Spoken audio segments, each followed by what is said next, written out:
Okay, here we are, folks. Episode 103, Pathfinder Goodness. Another big session. We're going to see what happens. Brutal fighting, brutal combat in the last episode. Got some new characters coming in. Dizzy's with us tonight. She missed last week. There was no stream over there on Twitch. And folks, yeah, what? Dizzy Rogue 87. Is that your stream name on Twitch? Yeah, Dizzy Rogue 87. Yeah, you can check that out, folks, over on Twitch. Look up that. I also put the links in the intermission and outro screens, in case you're curious. You can watch it live as we play. Otherwise, this is just for the players. Until I make it public, like a month later. But anyway, got the old crew here once again. Episode 103. We got our players. Jesse will be missing the session tonight. He usually skips every other week. And I'll be in here once again, probably with Sheppy, which is always good fun. So yeah, wanna you guys do your intros? I'll leave it to you what you reveal about your new characters, but also mention your old characters, you know, for a little continuity there. And yeah, so let's jump into this and get this Pathfinder madness underway with our intros. We're gonna start off with Kyle. What's up, Kyle? Not much, guys. Same old, same old. I'm Kyle. I play a Norian, the frontline. It's kind of sword and shield, well, Warhammer and shield of the party. Magus, and really surprised me with how versatile this class can be. Really packs a wallop, and yeah, getting excited to see what kind of silliness and pain we can bring to these creatures now. Awesome. That's great stuff. Excellent. My voice is coming through pretty good as I listen to the stream over there on Twitch. We got Free Dog 73. We got Papa Dragon 1213. And us Vorlak. We're there on this Twitch stream. Hope you guys enjoy. Let's go on here with our introductions. We've got Rachel, of course. The struggle with her name there for some reason. How you doing, Rachel? What's going on? Nothing much. Yeah, I play Cypher. She's our wonderful elvish rogue bard, but today she's going to be fleeing the scene, perhaps, and I'm going to be bringing in a new character.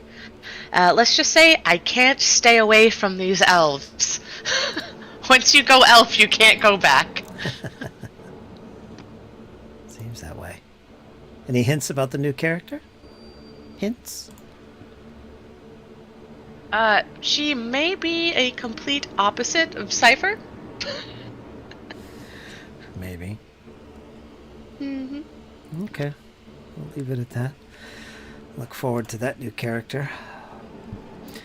And then we've got Ted. How you doing, Ted?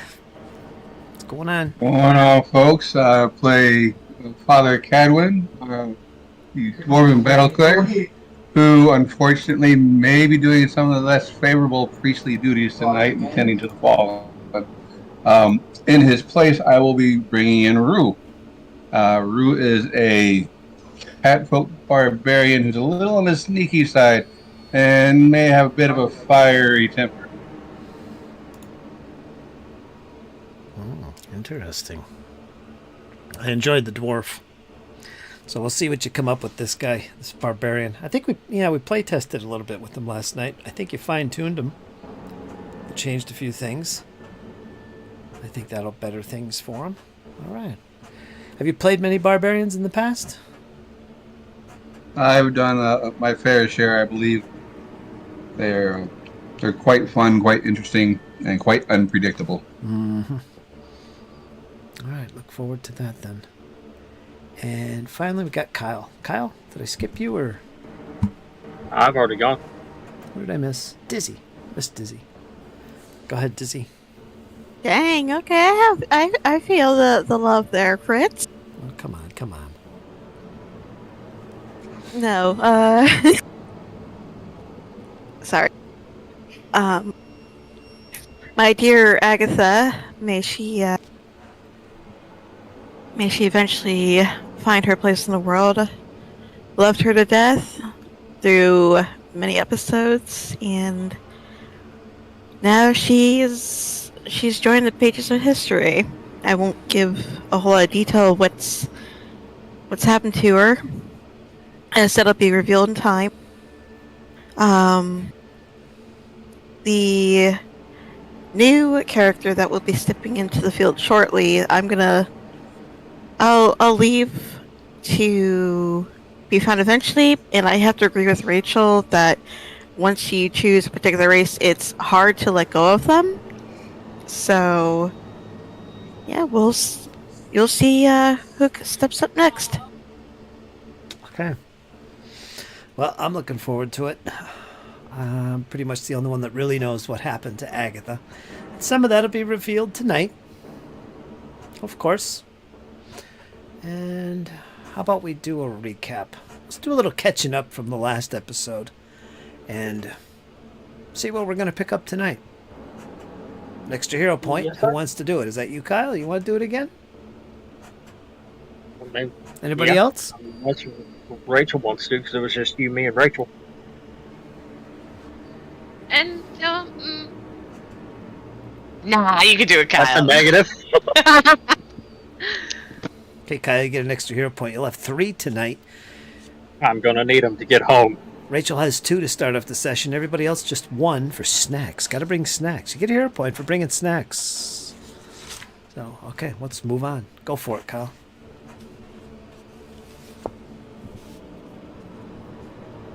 Alright, well, we picked up the last session in a bit of a pickle. Quite literally, we were in over our head a bit. We had, at the end of the last session, well, and at the beginning of the last session, we were just arrived at this little pier, because we had kind of rowed out across this lake in search of one of these lenses. Had to remember that. And we got attacked by one of these fishies, and we jumped on there and then kind of made a quick getaway from that. We went down and made, I believe, Cade opened a door and led into this medium-sized chamber or what have you. But it had this giant statue, what we assumed to be Belcora. We kind of took pause in there, a little bit of respite. And then all hell kind of broke loose when this statue started moving. Everybody started taking a beating, and a door kicked open to our left, I believe, or our right. Yeah, our right. And out walked a very gnarly-looking creature. Was an undead in full plate armor with a greatsword. He wasn't looking for a good time, and he commenced to cutting us down. We tried to fall back and get away from there as much as we can, trying to keep everybody at least stabilized. That was not to be, though. Everybody's kind of took a beating, and Sheppy finally made an escape. He went out, kind of stepped outside through his bedroll down, lit it on fire, and evacuated back to Otari. While the rest of us were kind of left unconscious from a one-sided engagement. We all kind of came to in a little offshoot of a room, and kind of quickly did a very bare minimum. I think I gave Cypher a potion, I gave Aiden a potion, and then we kind of ran to the door to get away from that as quick as we could. We were pulling Agatha because she was unresponsive to us. We didn't quite know her fate at that time. I believe Norian and Kaylin kind of put her in the boat. We kind of sailed over to the mainland, or well, this other little section of islands, and we were pursued by 2 little fishies, and by little I mean huge fishies. They were not our friends. Aquaman was not on our side, so it would same.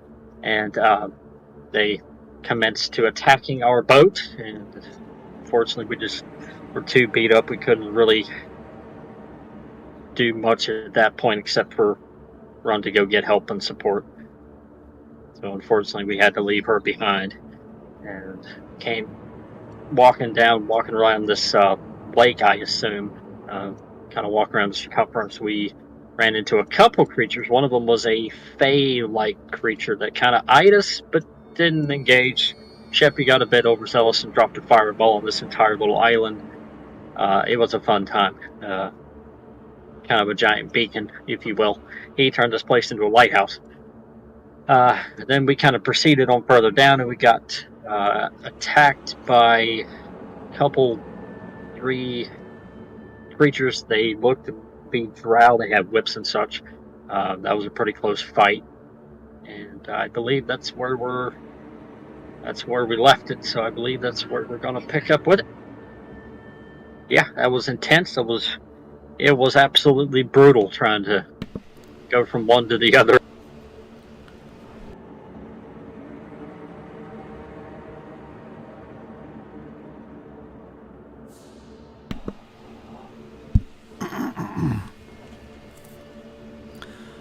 All right, thanks for that, Kyle.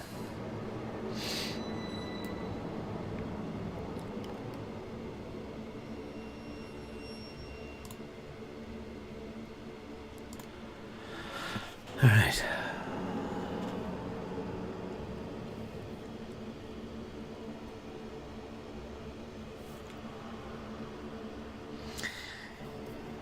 So you guys have found yourself close to the shoreline of this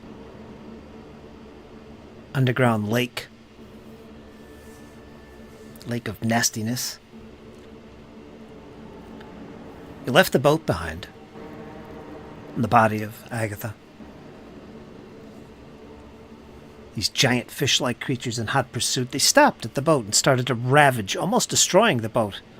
Not sure they did any damage or not, but they definitely found the body of Agatha.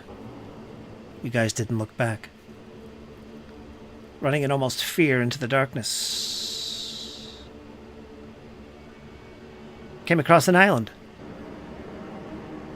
Chevy laid down some fire on that island. There was something there, some kind of creature there, which I put the portrait of. It was popping its head out, looking at you. You identified it as some type of fey creature, Honorian. I've heard about them before. Your studies of magic led you to learn a little bit about fey creatures as well. That one rung a bell. But anyway, you pushed on further south. Found yourself ambushed almost by what you described as drow-like creatures.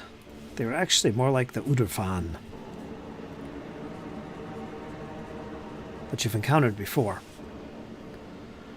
knowing full well that there's a nest of them here somewhere, and they probably have one of the lenses. Speaking of lenses, there's about 3 of them that you know of, one of which is in your possession. Somebody is carrying it. Make sure we know who that is. Very important. And one more was said to be lying along the shore. The drow revealed this. The one that they had under their possession was lost. The leader of the Enclave of the Drow was slain, and thus the lens that he was carrying was also lost. He was slain here, perhaps, at this lake. This could be it. So another lens might be close by. Of course, the Udurfan also are said to have one. That would be 3. These lenses are important, from what you understand, because they could lead to the destruction of Belcora if she indeed has come back to haunt the living. Could be useful. So you're kind of looking for those things.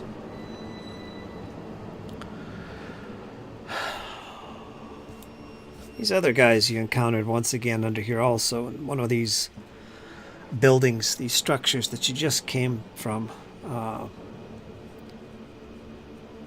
These creatures, I can't think of the name of them. Starts with Caligny. Caligny, that's it. Thank you, Kyle. Also offered you a chance for a powerful magic item. If you manage to slay what could be a dragon, said to be a black dragon, or the strange mist demon to the south, which these creatures are blocking the way to the Darklands. These Caligny want to get back to the Darklands, and you've got an opportunity to maybe get some more magic power on your side if you defeat one of these creatures and open up one of these pathways to the Darklands, and then escort the Caligny out safely. So that's another thing you got weighing in the back of your mind. But after the chaos of battle that just finished, you find yourself in the silence, not even the water making sound. It's stagnant. It smells. Not as bad as the one above, but this is an unsettling place, this lakeside area. You look around, Honorian. You see Sheppy running back and forth. He's putting a pile of sticks together, mumbling to himself about something. You don't see Cypher. Not unusual. Back into the shadows, I'm sure she is. The dwarf, putting away his bandages. He's got a look of concern. He keeps looking to the north. Perhaps he's thinking about returning to the boat.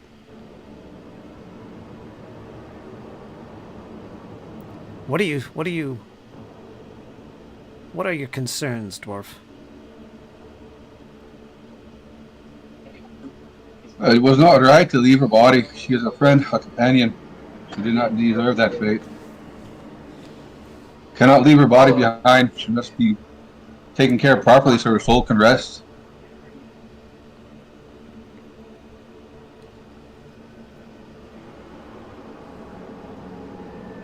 Norian, anything?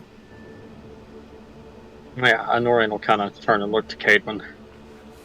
Yes, we couldn't prevent the fish from doing what damage they could. It just wasn't enough to beat up. Maybe we can double back now and see if we can recover anything. Perhaps Pharasma can still yet guide her home. Wait, you can't go now. I'm building a fire. Everybody's gonna have to wait. You see Sheppy there. He's got all these sticks lined up and he starts to pull back. I've got to go back to Atari. I've got things I must do. And then I will return. And he kind of cocks an eyebrow up. And he shoots down a fireball. Doesn't do any damage except to the fire. And this large 3-foot-tall fire just suddenly appears almost magically. I'll be back, all of you. Don't go far. And he jumps into the flame, and you see his image begin to fade from view. And as he does so, the strength of the flames begins to die rapidly until it's only a couple inches from the logs. Just then, you hear up ahead a crash followed by a splash in the water. It's coming up from where the boat is. Dwarf, you have the look of urgency about you.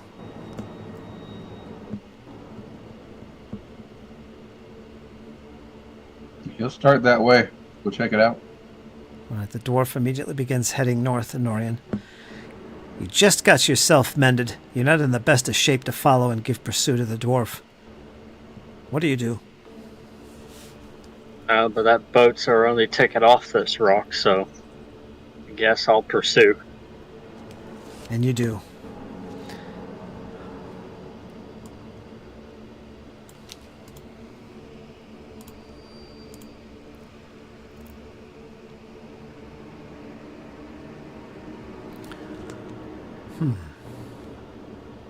Just realized something. Alright, Sheppy, let's get him off the map. Let's move you to up. At this point, the dwarf is well ahead of you, Honorian. So what I'm going to do is I'm going to take the dwarf, I'm going to put you all the way up. Whoops, that's a little too far. Way too far. going to put you up here. Nurian, you still see the dwarf. He's maybe 10 feet away from you once you reach this point right here. But all of a sudden, you feel like something, like you just walked through a wall of mist, and your face immediately feels cold and damp. You can't see anything like a mist. And you see that you stop for a second. You just feel compelled to stop. The dwarf continues on until he is out of sight.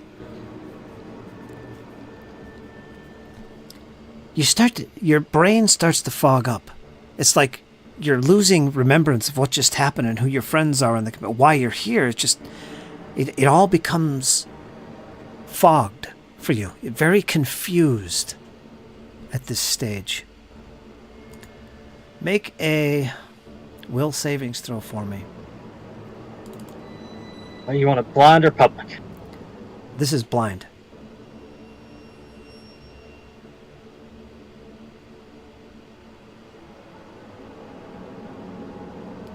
To be on the way.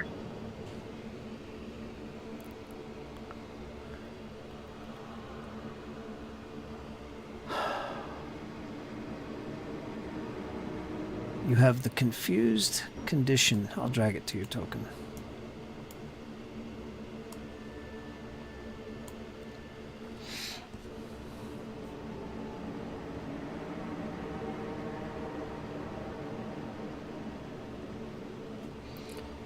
And as you just overcome with this confusion and you look around and you see the crystals glowing and pulsing almost.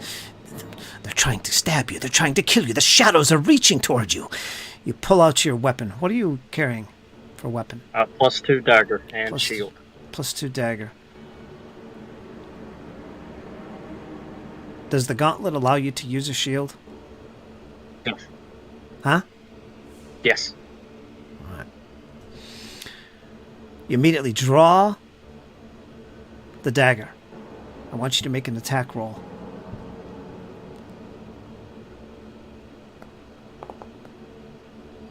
+21. I want you to roll damage. 11. I want you to give yourself 6 points of damage as you thrust the blade into your leg.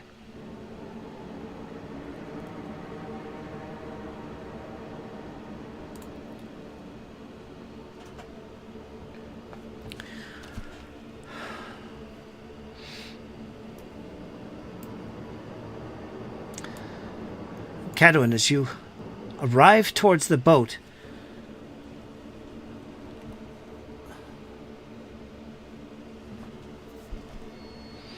you don't see the fish, you don't see the creatures, but what you do see is a disturbance in the water off to the right, maybe 20 feet from the boat. The boat looks intact. You see blood, you see ichor, you see torn clothing. What do you do?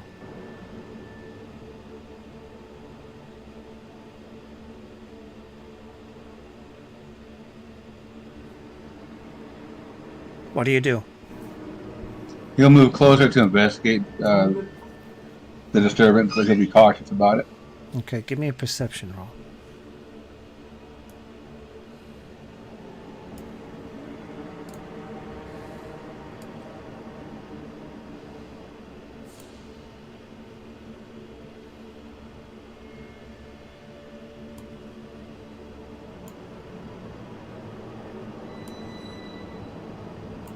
This is blind.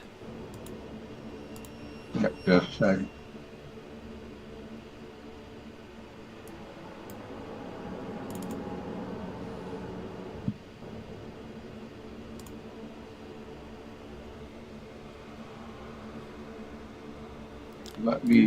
So Cadwin's had a +17. I'll do off of this guy and add 1 to it. Actually, I can't give a game possible to do. You can roll.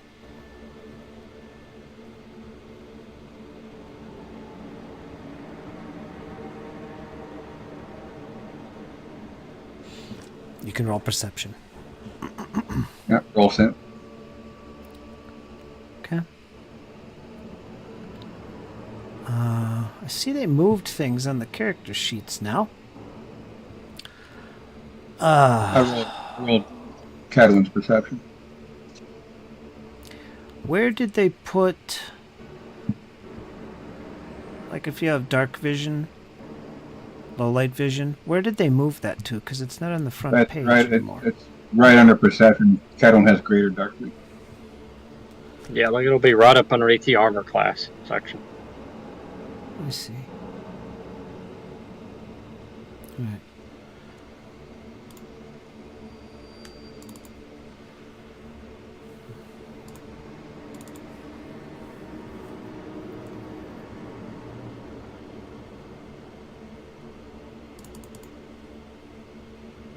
Bunch of low light visions. How's this gonna work? All right.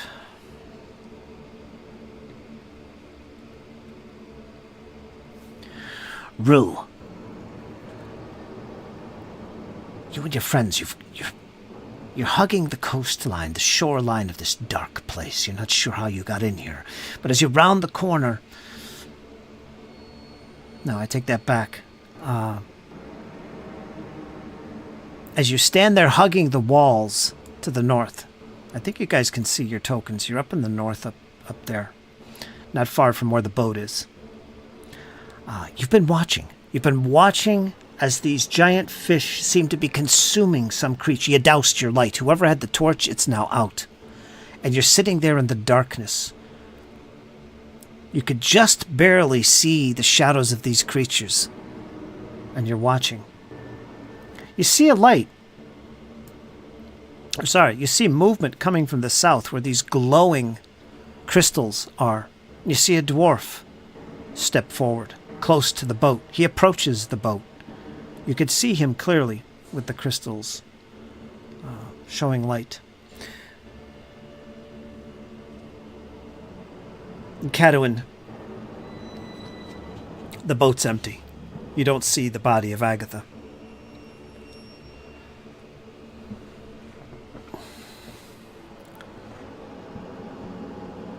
Aura, you're up in the north as well, with your friend Rue and Celine, the cleric. You're kind of hiding, watching to see what's going on there in the south near this boat. The light's been doused, you're kind of using stealth.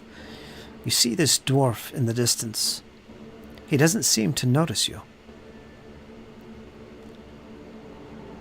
You think to yourself, now's our chance to strike.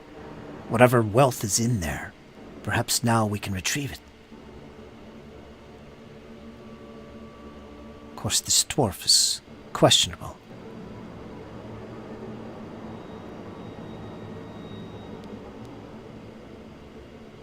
Do we kill him? You think to yourself.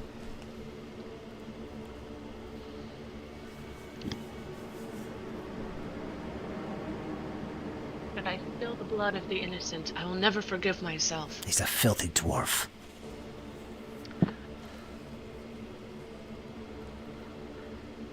I say this to elves and dwarves really don't get along. We all know this. Lots of wars in the past. We all know this. It's up to you.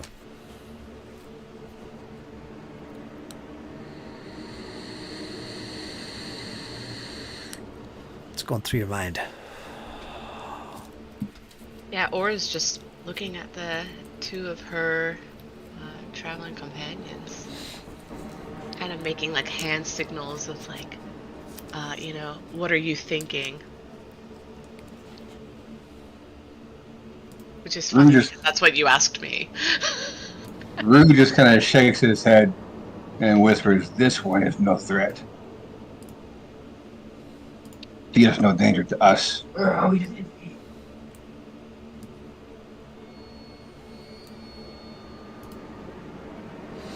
about you, Celine? You've been quiet for quite a time now, watching what's transpiring. What are you thinking right now?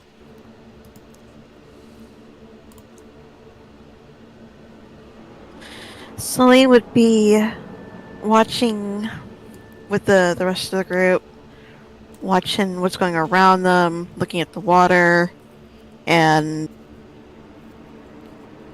not really saying a whole lot because she's more concerned about the well-being of the others, like trying to make sure that harm doesn't come to them and that they're fully stocked up in case they need to help somebody else that's perhaps injured.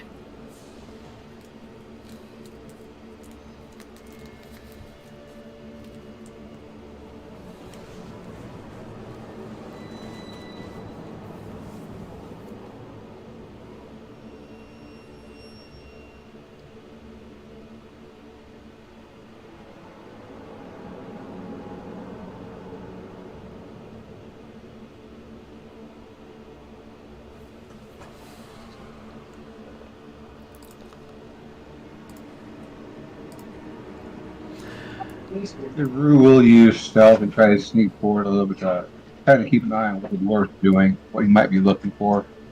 See if he may be hiding what him and his companions are after. All right, make a stealth roll as you attempt to sneak along the wall up to half your movement rate. It's about 15 feet, 3 squares. Along the wall.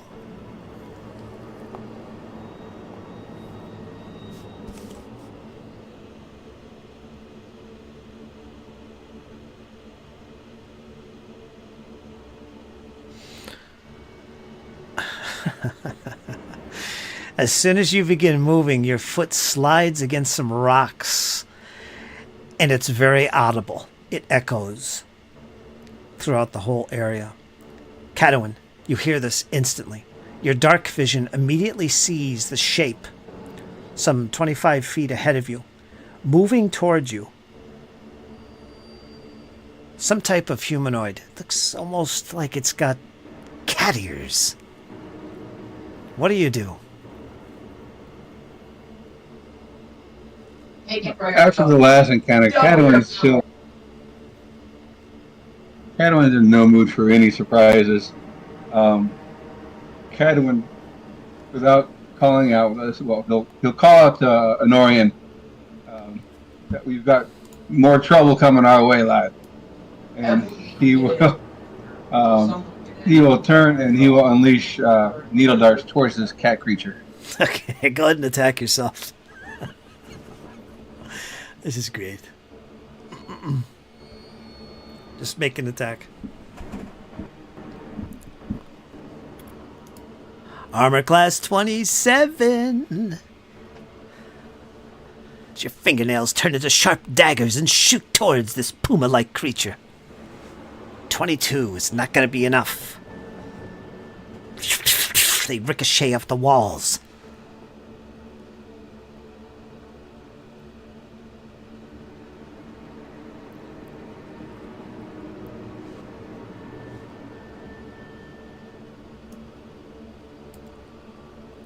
For the other two actions, for his third one, he will move towards. He'll advance closer to the boat. He's kind of distracted between this creature and still looking in the water where the body was, trying to see if he can see what happened to it, or maybe it's just in the water itself. Go ahead and move yourself if you want to move. We're not going to go into encounter mode, but I'm going to allow you guys to take actions. But first, we're going to go back down to Honorian. Honorian,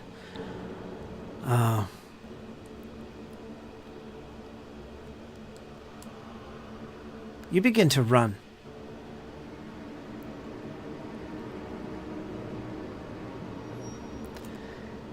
Roll a d6. Odds, you're heading south. Evens. 2. You charge forward, and at the last minute you turn backwards, thinking you're going to make it through that little cavern there to the north, and you crash into these crystals. And when you do that, once again they begin to hum. Very loudly. It's not a unsettling sound. It's actually kind of soothing in a way. But you're completely confused right now. Your dagger is in your hand. I want you to roll damage again.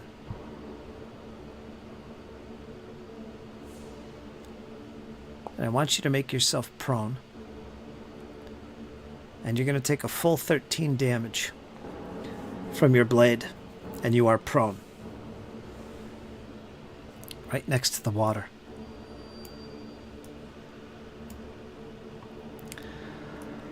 Now let's go to the dwarf and the cleric. Aura, you're first here. You hear the sounds of arcane mutterings to the south. That dwarf who began to glow momentarily as he looked as if he was aggressively attacking your friend, Rue. What do you do? She equips her shield and takes steps forward, kind of just about here, equal to her companion. And she shouts, she just says, "Stop!" Okay. Celine, what do you do?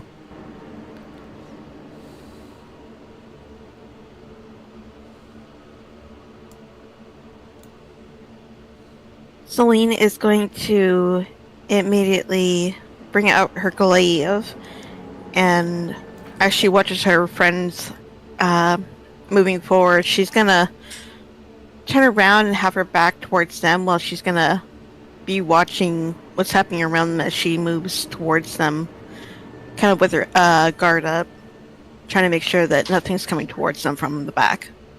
Are you moving at all? Yeah, she's gonna be moving. Go ahead and move. Remember, you're in complete blackness except for the glow of light coming from the south and the dwarf. Okay?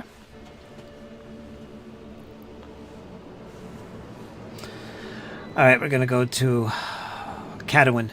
Cadwin, it's starting to get confusing here. What's going on? You see more of these creatures coming towards you. Well, maybe not creatures. They actually look like well-dressed adventurers. In fact, one of them, a human to the rear, you make out as some type of holy person. In fact, the glaive that they are carrying looks very much almost symbolic of Shellen.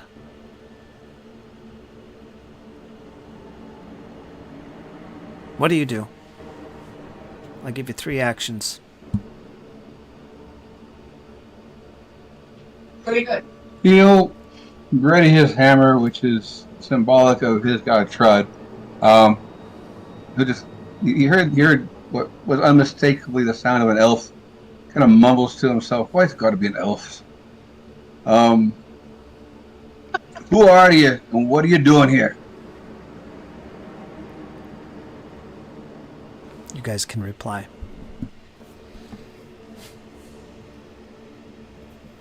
Did she hear his remark about elves, or was that kind of more muttered? That was muttered under his breath. Okay, good. No, she, without hiding anything, she says, "My name is Aura Sirik. Hey guys, why are we down here? What was our purpose?"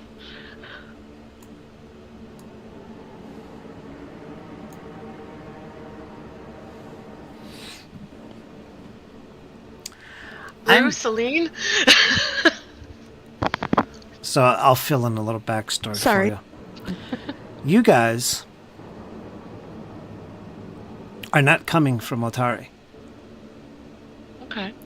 You're actually coming from... Now, again, this thing with a cipher still is valid. We'll work up that later. But anyway, you guys are actually coming from the Darklands. In fact, the cave directly behind you leads to the Darklands. The one up here. And as far as you're concerned, this perhaps still is part of the Darklands. You've been adventuring, you've been doing some stuff. I'll leave it up to you to figure out what that quest was, if anything, but you found yourself here nonetheless. You're not sure what you're witnessing right now. More creatures, foul, attacking a boat, and somebody was in that boat, but you remained quiet, waiting to see what happened. The creatures jumped back in the water and disappeared, but then this dwarf showed up.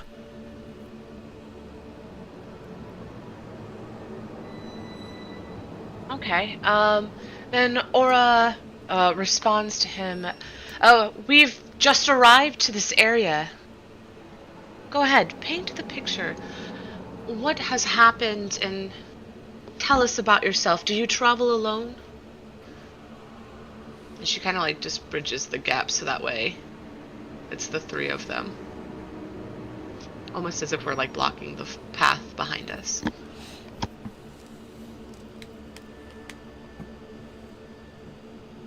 Go ahead, Cadwin. Cadwin will kind of stand there. He'll glance back down the path to the south, wondering where Norian's at this point. He'll glance to the boat where the body of Agatha was supposed to be, but it's not there. We were here on a quest to try and stop Belcora.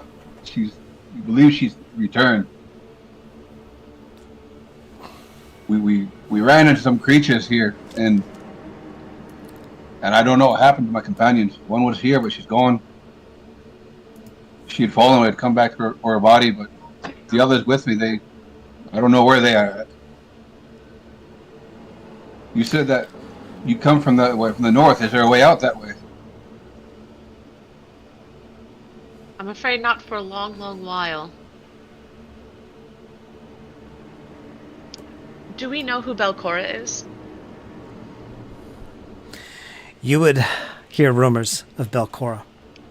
You would know that she is, or was, 500 years ago, a very powerful spellcaster, and who was defeated. And it's rumored to is rising again, especially with word traveling the way it does in the Darklands. You've heard of this, but it's not your big interest. It's not your main focus, but somehow you found your way here. You're not even sure this is Belcora's domain. You really don't know where you are. Again, you're kind of thinking you're still in the Darklands. But your knowledge of Belcora and what's happening here is limited. Rumors is about it. Rue will kind of hiss in disbelief. Child stories told by the grown-ups to keep them in home. Okay, There's no such creature. Long dead. Make a blind perception roll, dwarf.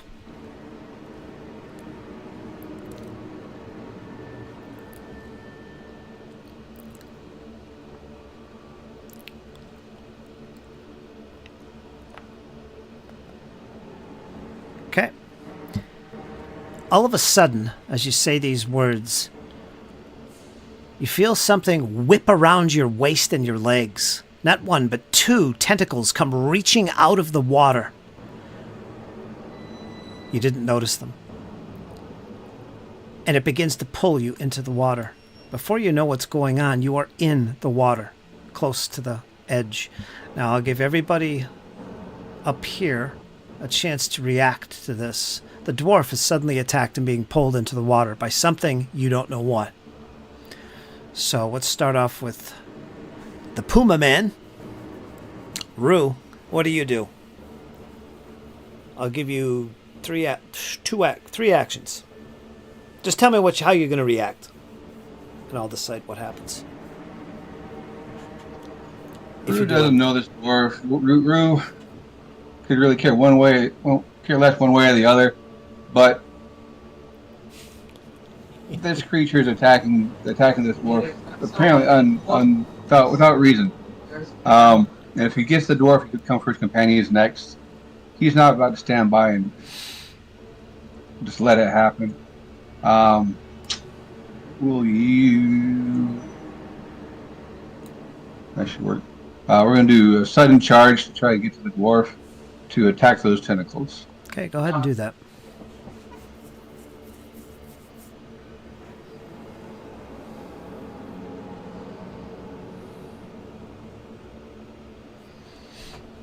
think you want to go in the water, but I'll put you right here. That's good enough for me. If you make an attack roll, go ahead. Aura, what are you doing? How visible is it from, like, underneath the water? It's black. You can't see anything. So would you consider it to be concealed? Because I was going to attempt an incredible aim. More likely hidden. Now, if you're talking about the tentacles, you can see those, but you don't see where they're coming from. You don't see a creature. If you want to try and attack the tentacles, you can do it. Depends on what you're doing.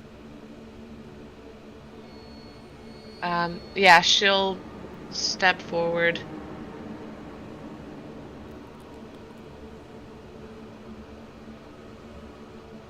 She's going to equip and toss her chakram. Hold on, let me sheath. 30 seconds. Let me sheath the other weapon that I had. Okay, there we go. Yeah, she has similar feelings as Rue does. Like, I wasn't done talking to him, and runs forward.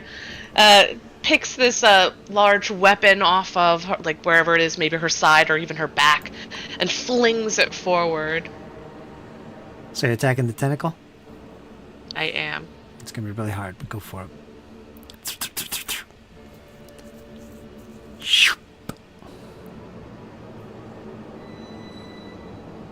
27. Okay. You nick it. And it comes back to you? It does. Nice. Okay, and as you do that, a little bit of hesitation in all your actions here, because you're not sure what's going on. Celine, we're going to go to you. I'll give you 2 to 3 actions. What do you want to do? Alright, so seeing her companions moving up, she's going to... Let's see. Her movement is 25 feet. Tell me what you want to do. Don't just tell me your movement. What's your intention? So she's going to be moving up, and as she's moving up, did she also hear them talking about the second companion with Cadwin? I don't know. Cadwin? Did you mention that? You mentioned he had at least 2. Okay. Then her immediate concern would be also be the second companion, because she's looking around. She's trying to see. Okay, where's you mentioned all of his companions, but I only see the one. So where's the other ones? Okay, so you're looking around, and as this is happening, Cadwin, I want you to make an athletics check as you're being pulled under the water.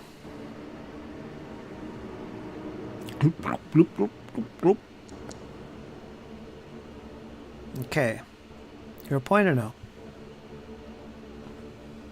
Yeah, we'll hero point that one.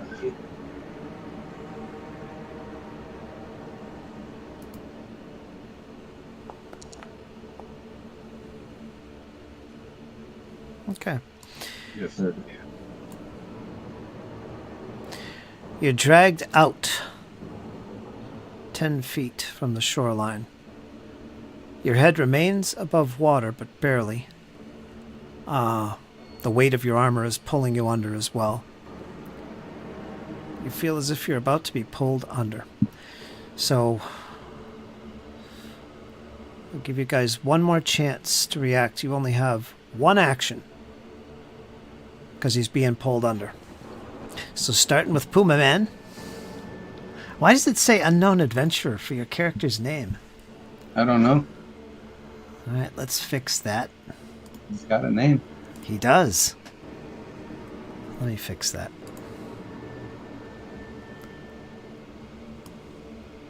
Put you back here. Oh. Actually, no. I did that backwards. 1 second.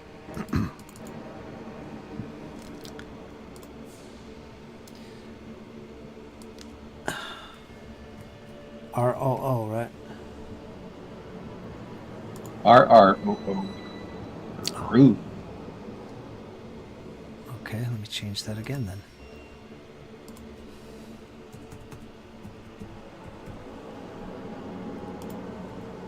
Okay. I'll drag you back on here. Now it should show properly. Rue. What's your single action? Rue is going to try to grab a hold of the dwarf and try to pull him back. He's about 15 feet from you, and you're not going to be able to do it. Move up to him.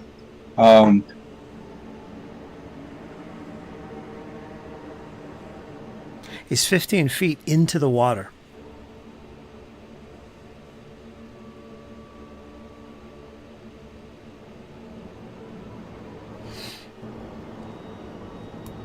Can you see the map properly? Is it need updating? Yeah, no, I see.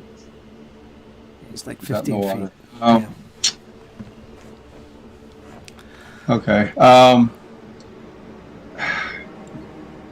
Do I still have a sight of the tentacles, or not at this point? At this point, not at all. You see this head being pulled under.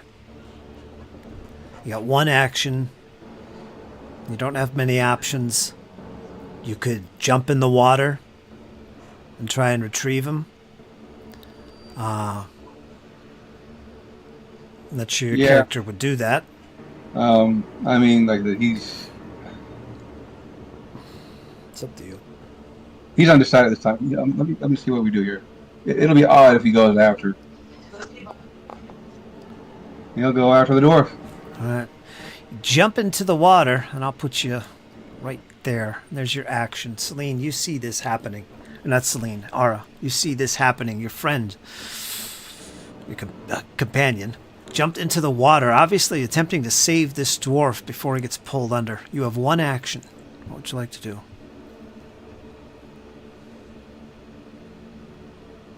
Oh boy. When you throw something farther than its increment, what kind of penalty do you face, or is it just something you can't do? -1. I don't recall. Minus Just minus one? -1 per increment. Alright. That's just one increment. If it's within the first increment, you're fine. No penalty. Beyond. Yeah, it's 25, so it's one beyond. All right, so that's -1. Alright, I'll do it anyways. She's going to do combat assessment, which will let me do a recall knowledge if I also hit. So let's see if I get that strike. 35.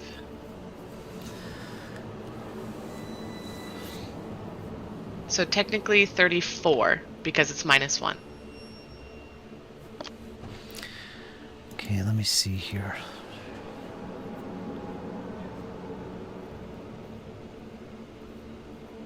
Judging from the reaction of the water, you estimate where this tentacle or the creature could be.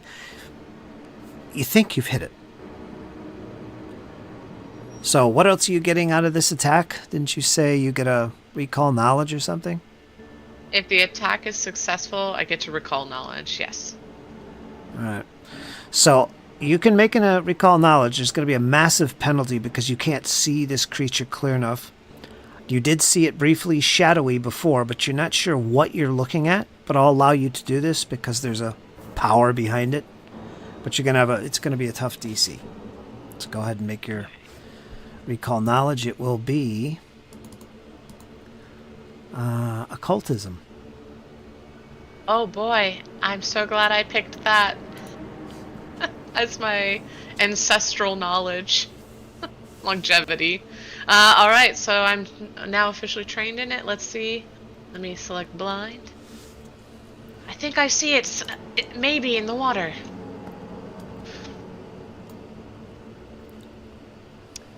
Rue, get out of the way. Trying to see what's grabbed him so. Yeah, darn that dwarf in the way. He's in the way too. Get out of the way. I'm trying to look at what's attacking you, dwarf. There's really no way to tell what this could be. As far as you're concerned, it could be the same creature. looking at it with shadows. Briefly, you saw it in the light from the glow of the crystals. You could make out it had tentacles. So it's probably the same creature. But there's just no way to tell what it is. It could be a multitude of different beasts that dwell underground in the water. So nothing's ringing a bell. Just hard to see. All right, so All right. Celine, you get one action. Tell me what you would like to do before the dwarf gets pulled under.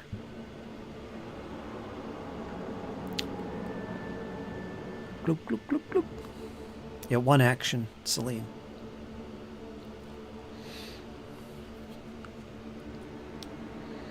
So, okay, so she can't see where the creature is. He got pulled under. Oh, he's not pulled under yet. His head is still above water, but he's being pulled under. That's why I'm giving you an action to react. Okay. Gonna take a... She doesn't know exactly where the creature is, but she'll still give it one shot at trying to perhaps maybe injuring this creature. So, as she is looking at the water, watching where Cadwin is being drugged, watching where Ryu's going, she's going to aim a little to the, I want to say right of Cadwin. Make your attack roll. Alrighty. Let me pull it up here.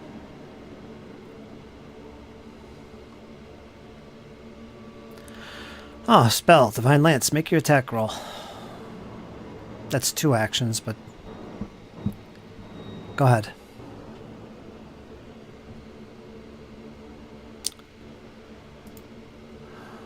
Divine Lance.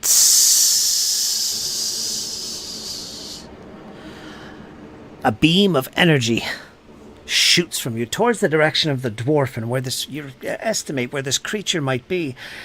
And it just goes under the water, and poof, you see this large glow erupt from the water, followed by a splash, as if there was some type of explosion. All right. And with that, just as you're about to reach him, Rue, he is pulled under the water, this dwarf, and you hear his gasps and his hand reaching up towards nothingness. And suddenly it's jerked quickly under the water. And out of sight. You can look down into the water, dunking your head, and open your eyes and see that it's completely black. You see nothing. And you pause, waiting to feel some evidence of where the creature might be. You don't see it. The water begins to die down, the splashes die down. And you sit there in the water. So at this stage, if you wish, you could dive down, try and find evidence of where the dwarf might be. You could go back to your friends. What kind of armor are you wearing? Hide. Okay. Or whatever else you might want to come up with.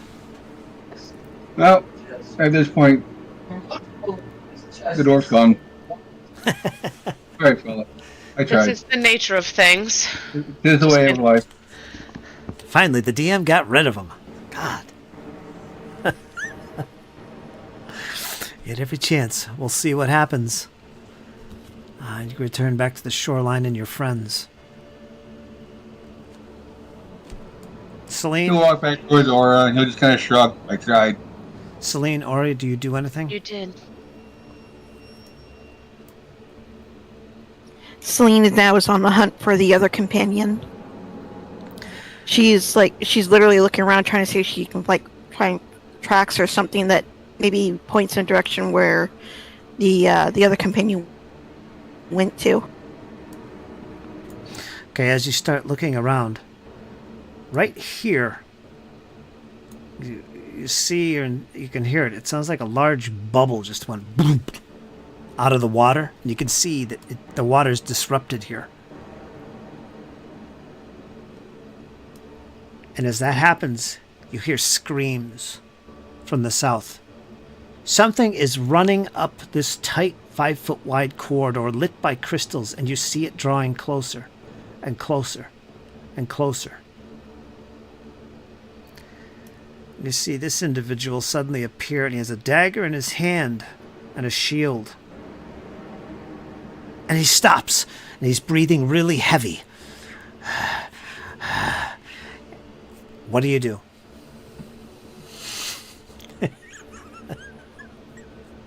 This is ridiculous. Aura's just gonna say, stay away from the water. We've just witnessed somebody get dragged down. Unless you wish to also be one with the fishes. Get intense. Steer clear. Honorian, you are no longer confused at this stage. You could take that condition away. And Well, he's probably a little confused. oh yeah, as he stands there, you're coming out of your confusion now. As you stand there with the dagger in your hand, wounds in your leg, and on your body. Also, you're no longer prone.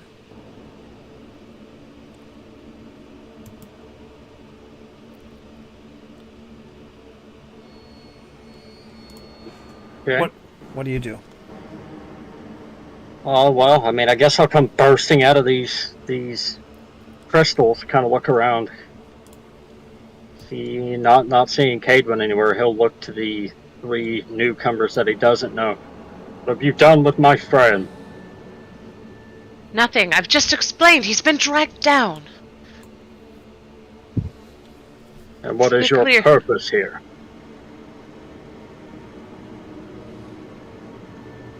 All the while, Aura's just gonna like back away as far as she's up against the wall, looking more at the water than at this new unknown person.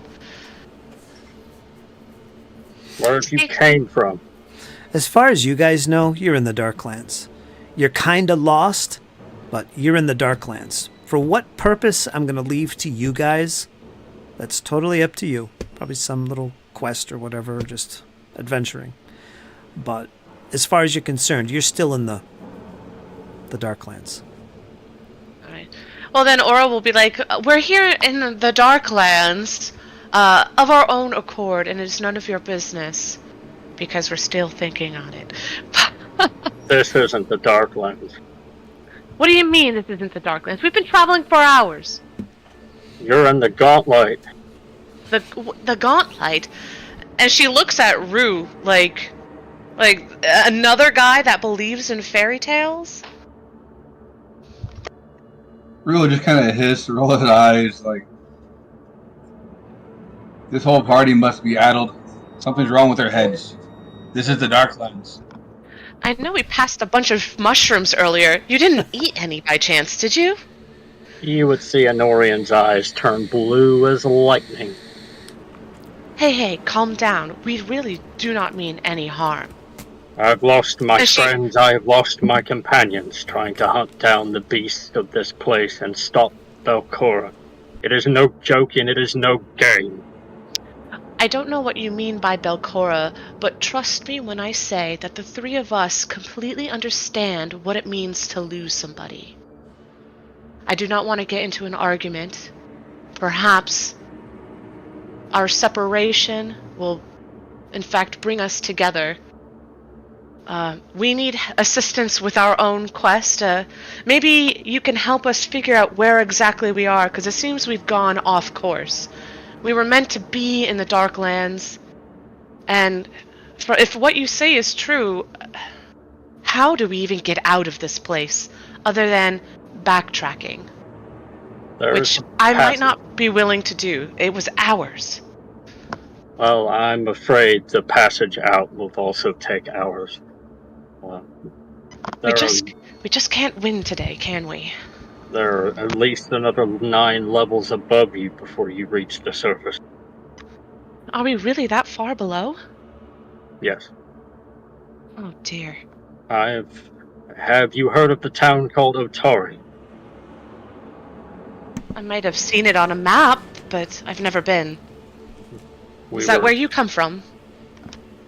That's where I make my residence now, but we were hired, a bunch of us, by the mayor to stop the threats of this place and stop Belcor from rising. Have you been successful? We have lost many. So I take that as a no. How much? Go ahead, Cypher. I don't know who this Cypher is. I was talking to you, Missy. Is that one of those you have lost? Yes. It was an elf named Cypher. Rather enjoyed her. She was snarky. Another of my kind lost. How unfortunate. Our kind. Kind of pull the hood down, and you would see a really long, scruffy black beard, but pointy ears of an elf. She kind of just gives almost like a bow, but just with her head, she just pulls it forward a little bit. She says, "Apologies. Did not know I was in the company of another elf." Half elf. My mother was human, and the dwarf you just met was Cadwin. I have to find a way to retrieve him somehow. There's another with us, a little goblin named Chapt. He was one of the original members. My brother. He dwells on the upper levels, resting from a wound he received. I'm a Norian, and you are? Oh, my apologies. I introduced myself to the dwarf, forgetting that there were others. My name is Aura Sirik, and these are my traveling companions, as I've mentioned. We've been together for quite some time now. He'll bow his head to Aura and look to the others. When it first got a little aggressive, Rue's companions would start to feel heat kind of radiating from him. In the past, they've known that this is a sign of him getting ready to rage. It was probably more in response to Anorian's aggression than anything. As Anorian calms down and continues to talking, the heat will subside. But Rue will still eye the human warily. This one is Rue. And you will watch your temper with my friends, or you will see mine. And let me tell you, there's no stopping him. She takes a step back. Rue will be Rue. Oh, I know a Selena. certain one in the wood. You would see Celine step forward. As she does, you would also notice that she has these blackened wings already outstretched. Well, not outstretched, but you'd see them like folded in.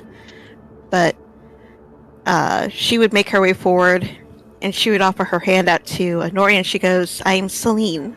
I'm a cleric that I have been traveling with them." And would she notice that he is injured? Like, would she be able to see if there's any bruises, gashes, anything that would be causing him to bleed? Oh, I'm You sure. would see a large pool of blood pooling by his right boot. She would instantly. Probably no part of him that isn't bruised. At this point, yeah. That's true. She would immediately look at his major wound, look at him, and be like, "I need to see that wound as quickly as possible because I cannot risk it getting infected." The cleric, you said. She would Cleric, nod. a cat, and an elf. What a pair you make. And he won't stop her from tending to his wound. She also would have had her hand out extended to him, almost like kind of like a handshake, kind of. Thanks, but I don't shake hands on the first date. She just stares at him, looks back at the others, looks back at Noreen, goes, I'm sorry?" Aura just puts her hands up like, you're on your own on this one. But after a moment, Anori will sheath the dagger and shake her hand, kind of chuckling. So, what is your mission in this place, Aura?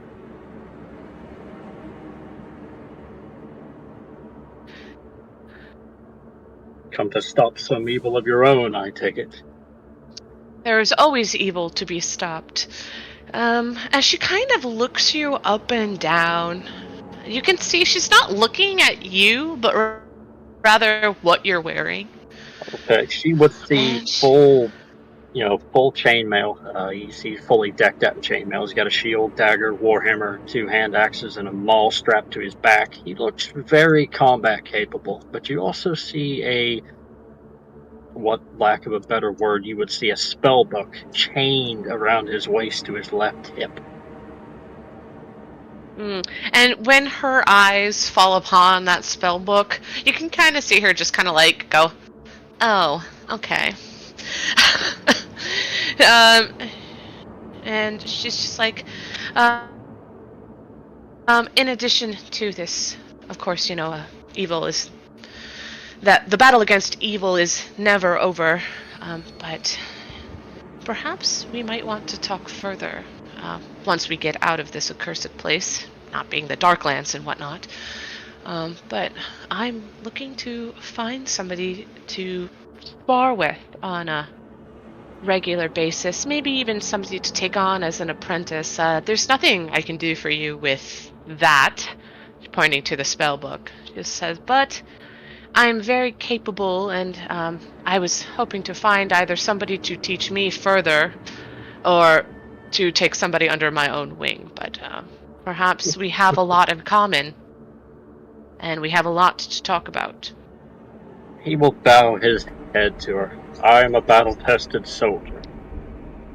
I'm what they call a magus. I blend spells with my martial capabilities. My brother, Bjorn, he was always the soldier. You would learn a lot from him. Perhaps you'd like to meet him someday. We fought a war together. Yes, I'm always in the pursuit of knowledge. You can never be too ready for a battle. And funny that you say you're battle tested, but have you been aura tested?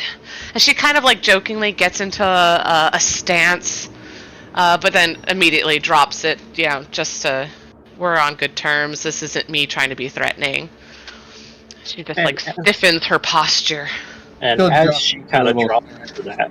Sorry, she'll drop into her stance and Rue will just kind of playfully give her a shove. Yeah. And her very serious looking face just kind of breaks for a split second, and she laughs when he does that to her. She'll get right back into her normal stance and just kind of give him a small shove back, but he doesn't even budge. And he would eye her up as she enters that stance, kind of examining her kit and equipment as well, while Celine kind of cinches a bandage down around his leg. You kind of feel the blood pulling through your fingers a bit. Is there any way I can perform a medicine check on him? Yeah. If he lets you. And medicine will remove the wounded condition, won't it? Treat wound? Yes. She'll motion to Honorian's wound and be like, may I attend to your wound, please? You're already standing there. I'm not resisting. Then with that, she'll go to work and start tending to his injuries. And he'll turn his gaze back to Aura's war gear. Before you have time to speak, Aura does kind of project thank you, Celine. Kind of a nod we can always depend on you. But enough dawdling. I hate to say it, but we just saw a man get dragged away to his watery grave. I think we better press on. He was my friend. There's an encampment nearby full of Caligni. You got a critical They've success. aligned with me. Yeah, so that would Alright. be 48 plus 10 if you got the expert. Okay. But yeah, he will look to Aura. There's a Caligny encampment not far from here. They've aligned themselves with us. Do we know anything about the Caligny? That's separate, yeah. or do we know them from the Darklands? You don't know any specific ones, but you know they dwell in the Darklands.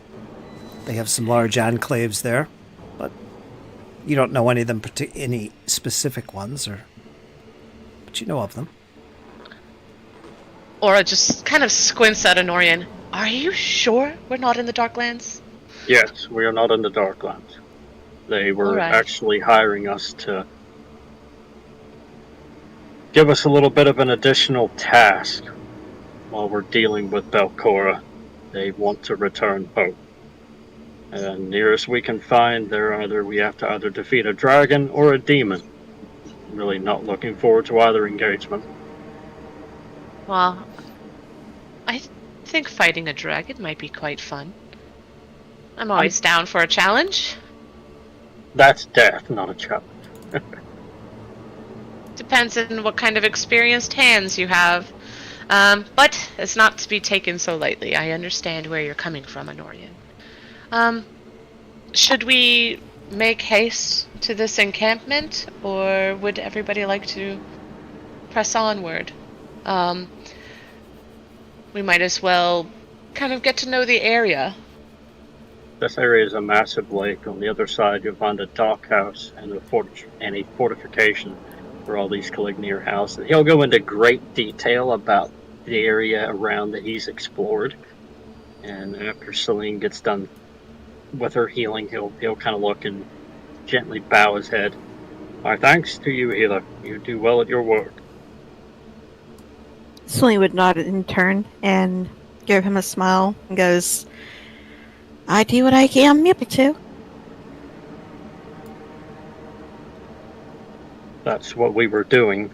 We were attempting to walk our way back around, and if you'd like to continue that way, or we can hop in this boat, but there are more of those fish creatures with tentacles. They're not a pleasant encounter.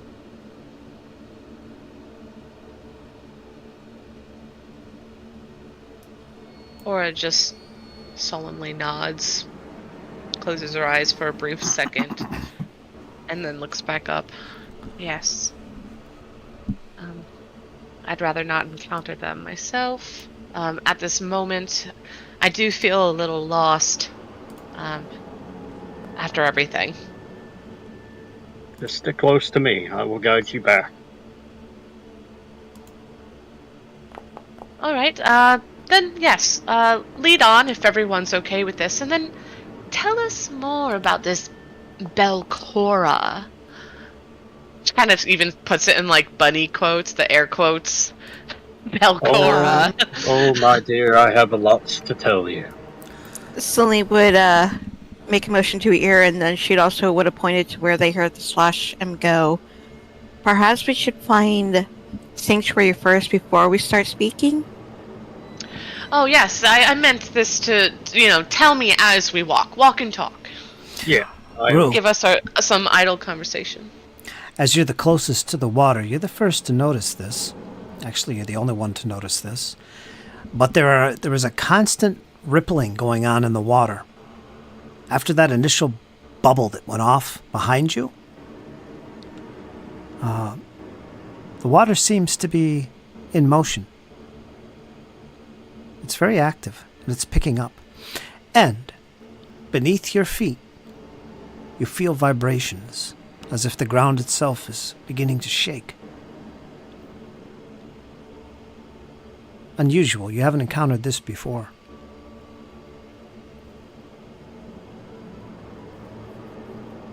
Rue will kind of tense up and watch the water, especially where it's rippling. Okay. So, where were you guys heading? Walking south. Now Kind of back around where we were. Okay, you do have a boat. It doesn't seem to be damaged upon initial look over. You have to look a little bit closer, but you do have access to the boat and the oars. If you want to look it over closer, you'll have to do that separate. I'll need a marching order. I'll be in front. Yep, I'll be behind Honorian. And before we set out, you would all see Honorian pull this white orchid from his bag. It's pristine given the hell he's went through the past couple days. He'll kind of gently place it on the ground where Cadwin kind of fell. And he'll kind of look out across the water. I will return for you. And while we're at it, Cadwin, give me 3 athletics checks. Blind.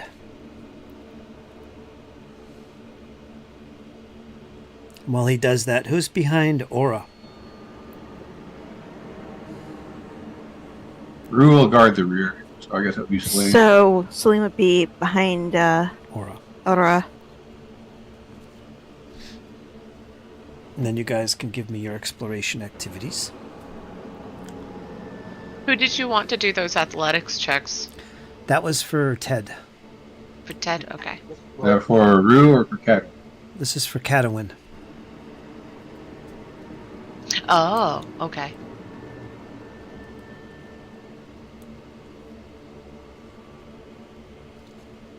Just 3 in a row. Boom, boom, boom.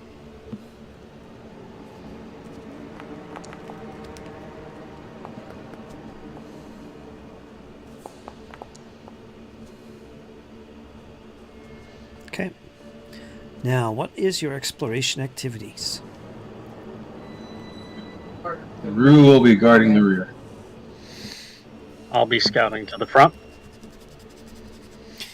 Do you want to scout to the rear? Yeah. Rue? All right, that's a Yeah. +1.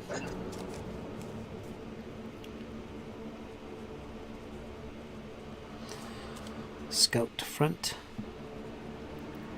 For Honorian. Aura?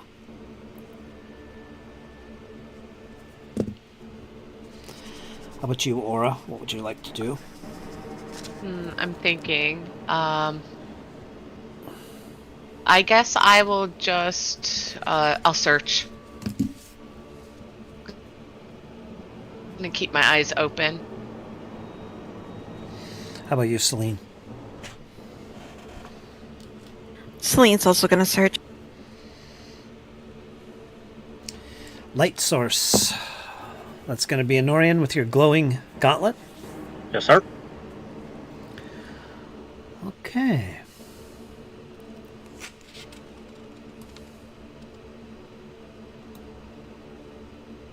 Oh, I hate to.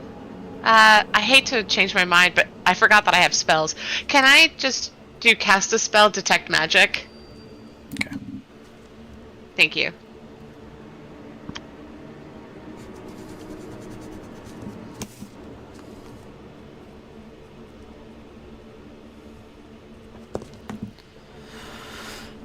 All right, you're heading south, through this lit corridor. Okay. Yeah. The glowing crystals. Let me see here. And as they're walking, Honorian will begin to kind of fill them in on all, everything he knows about the Gauntlet, the Cora, the other companions, the battles we fought, friends we've lost. Kind of going into pretty extensive detail. Wow.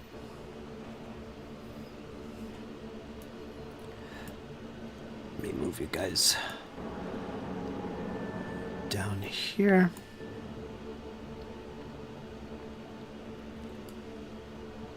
So you guys are already in your marching order.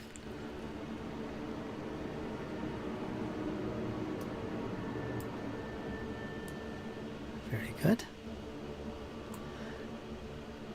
As you make this trek to the south to this very cramped, claustrophobic tunnel. You guys are used to it. You've seen quite a few of these before, traveling through the Darklands. There's many of them. But you haven't seen crystals like this. There's a low hum about them. And if any of you reach to touch it, they seem to get louder. And as all the crystals begin to vibrate off of each other, it gets louder and louder. But it's not unsettling. Just unusual. Interesting. But you all notice this. As you clear this expanse after about 20 or plus feet going through this corridor, you get a little bit out of this corridor. You're on like at the beach area right here. You all notice that the water is unsettling. As if something had jumped up out of the water and back in. You can see the water showing movement. But something more disturbing is that you all feel beneath your feet vibrations. Anorian, you've encountered this before. The ground is beginning to shake, and it seems to be rising in intensity. Belcora's power is growing. We don't have much time.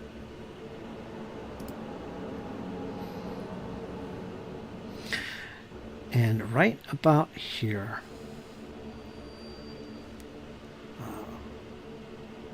Aura, you definitely feel a ping in the air.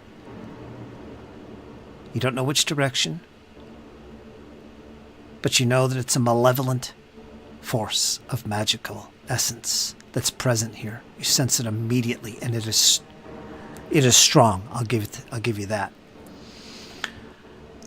I relay that to the others. Norian will draw his dagger. Combat breaks out. Stay behind me. You get to... Yeah, Go ahead. Yeah, I pull out my chakram. Celine would have her divine lance at the ready. Who already has his scimitar out, he'll draw his kukri as well. He has it up in both hands.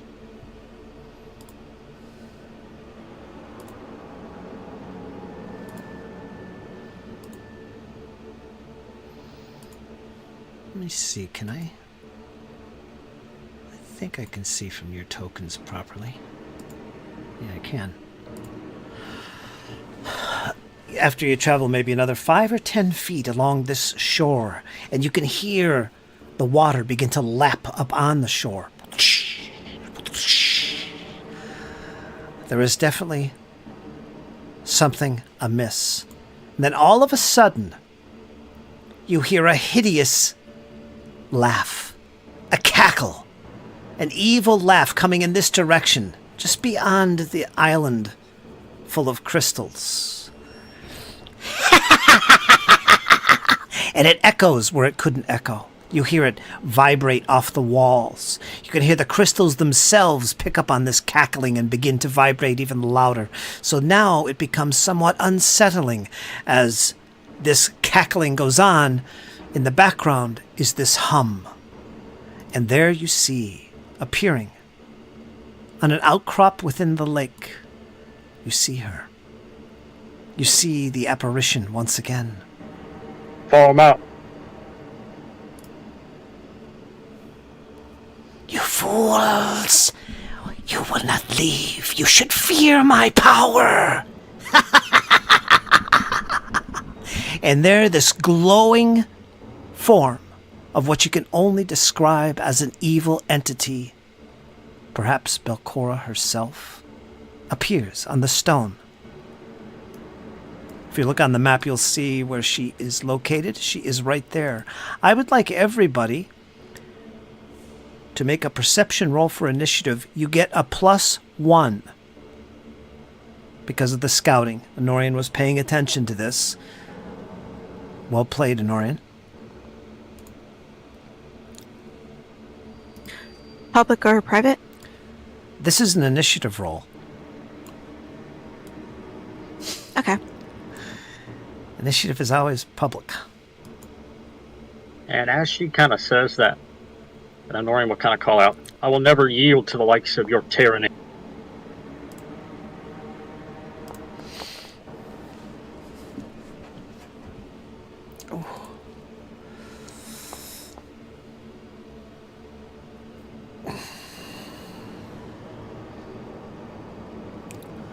Go ahead, Aura. Roll your initiative. I was trying to add the +1, but it was kind of not letting me. It's not going to matter. Nothing's going to change if you add it or not.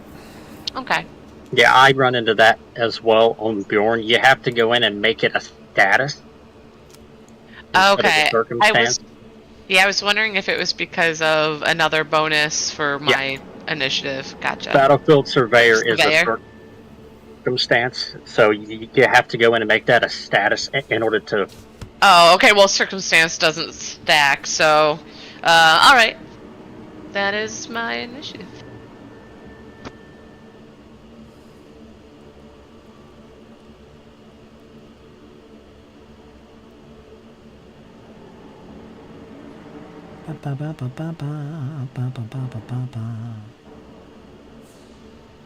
Where is it? There it is. Yeah, Rachel, since that's a circumstance, that wouldn't stack with your Battlefield Surveyor. That's what I just said. Yeah, but I had to look. It used to be status. Ah.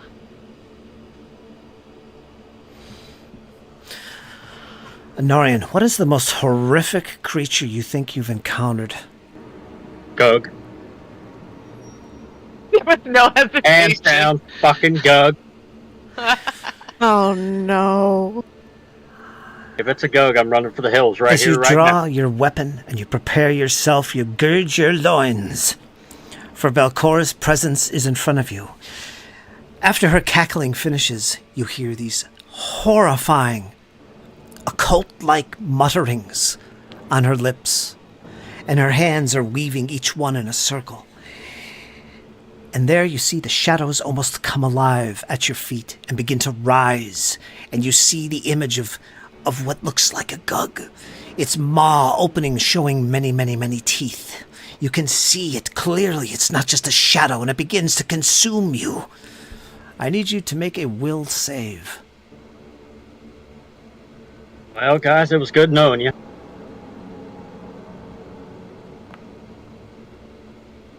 Fuck it, I'm gonna hero point. No, that's even worse.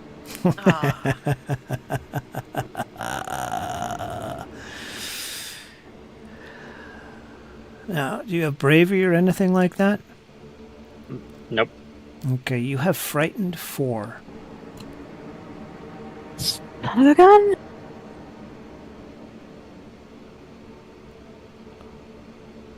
Also, give me a fortitude save. This is really important. I'll hero point that one as well. Got him. Might as well use him. 22. Okay.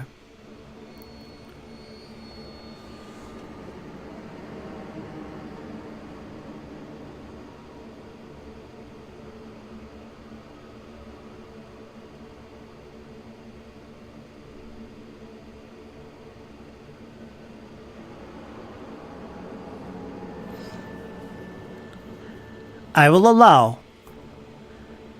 Let me see. Let me check your exploration activities.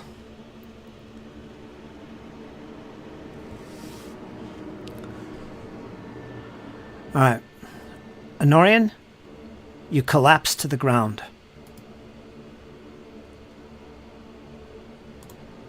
Everything goes black.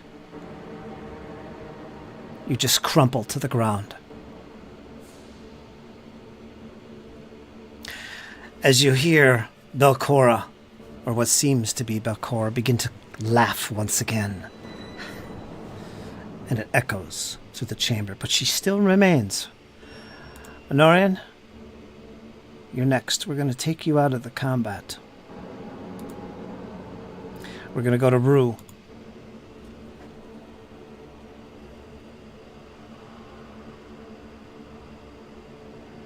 Now, you guys have no clue about the spell Cora. If you'd like to make a recall knowledge, because you might have some rumors or might have read something, but you don't know who this really is, you might make a recall knowledge check. That is something you can do with an action. So, Rue, you're first. What would you like to do?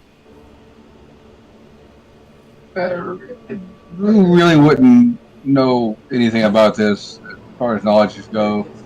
All he knows is this creature appeared out of nowhere and attacked their new companion. Seeing as there's no direct way for him to get to it, he will.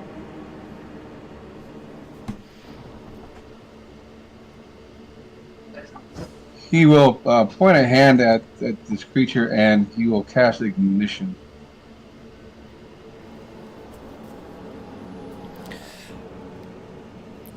All right, the target is concealed. Give me a flat check. You need to roll over a 5. DC or D20.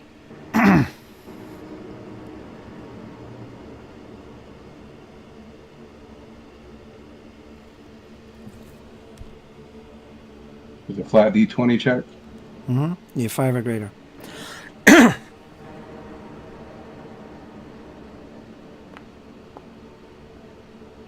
Okay. You snap your fingers and point at a target, which begins to smolder. Make a spell attack roll against the target's AC. So go for that. It'll be this -1 because it's just out of its range. You can.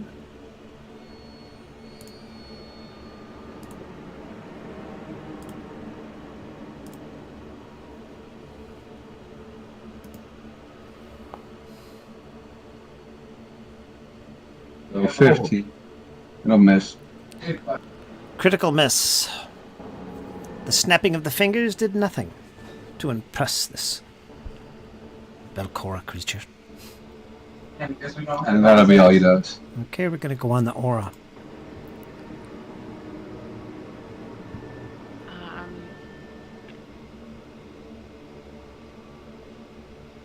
Where's Honorian at the moment?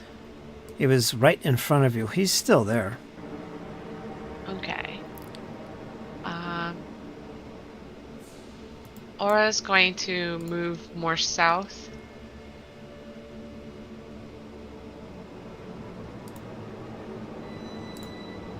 She's going to... Oof. And she's going to try to drag him to that spot. Okay, show me where you want to go. Like, I want to be here and bring Honorian here.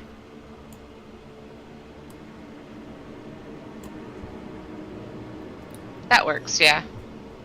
Yeah, so she's gonna drag him over. Carrying heavy things is no issue for her. I'll give you one action left.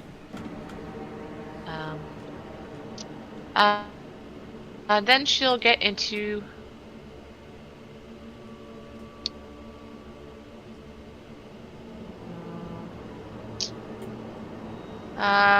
she'll pull out her shield. Raise shield. And that's it.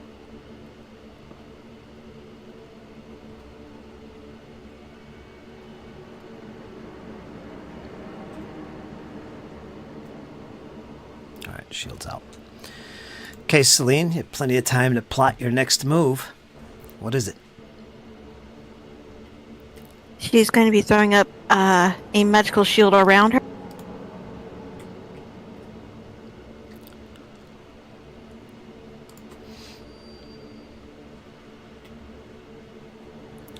Shield spell?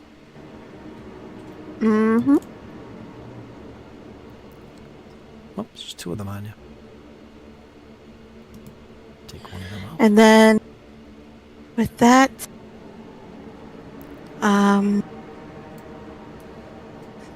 she's going to look back at Rue and she's going to go, if she's capable of dropping him within that single frame. We need to leave the area now. We might not even stand a chance against whoever this is. And then, with her final action, she's going to... Let's see her. She's going to backtrack.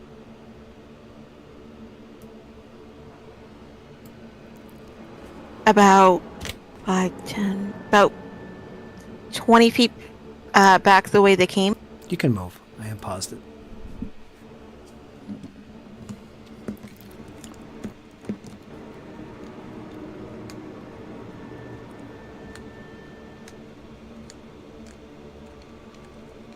And that's it for her.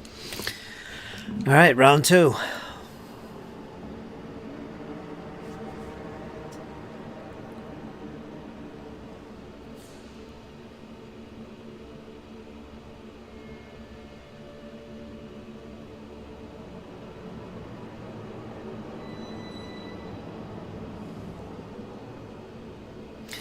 Once again, you see her, you hear the arcane words, the occult words, echoing through the chamber.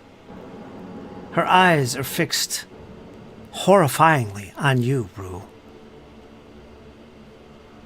You almost feel compelled to freeze in place.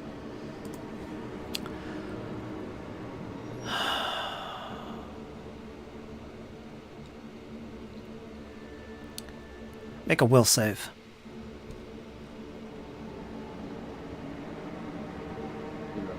Peru. For Rue.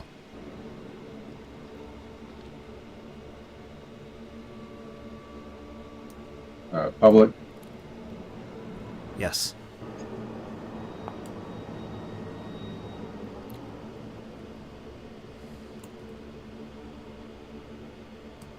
I'm going to hero point that.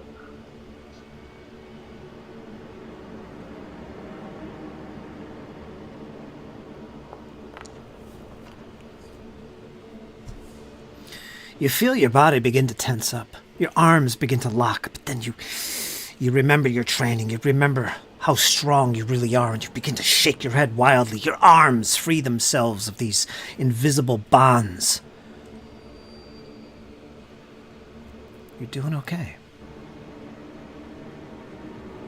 Belcora, or the image of her, begins to seethe. You see that she's angry as she glares at you from the shadows, Rue. You should run while you can. Your days are numbered. Feline. And we're gonna go to Rue. Rue kind of narrows his eyes. He's been around long enough, into enough. He knows what a mental attack is. He doesn't much care for those. Only the weak will attack the mind. But he does heed the words of his companions. It'll be odd if he listens, though.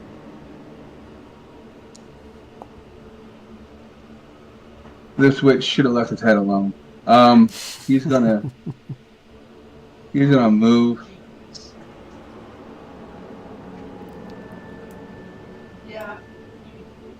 Try to get closer to this. Is there a way to? I can't tell. There's no way to kind of go along a ledge here.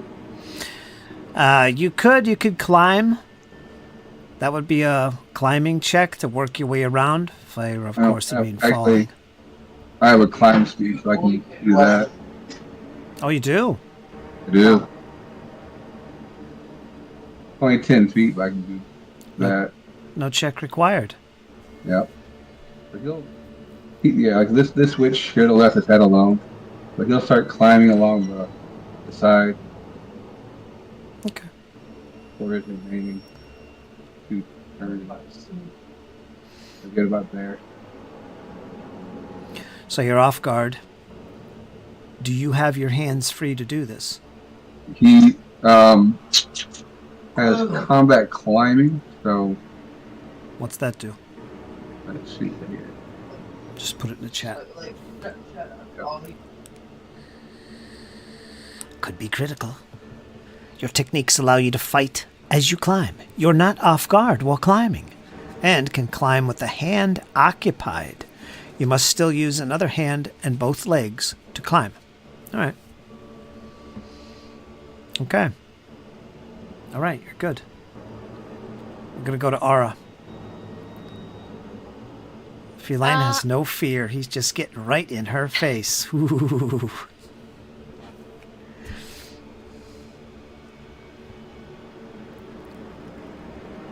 What do you do, Aura?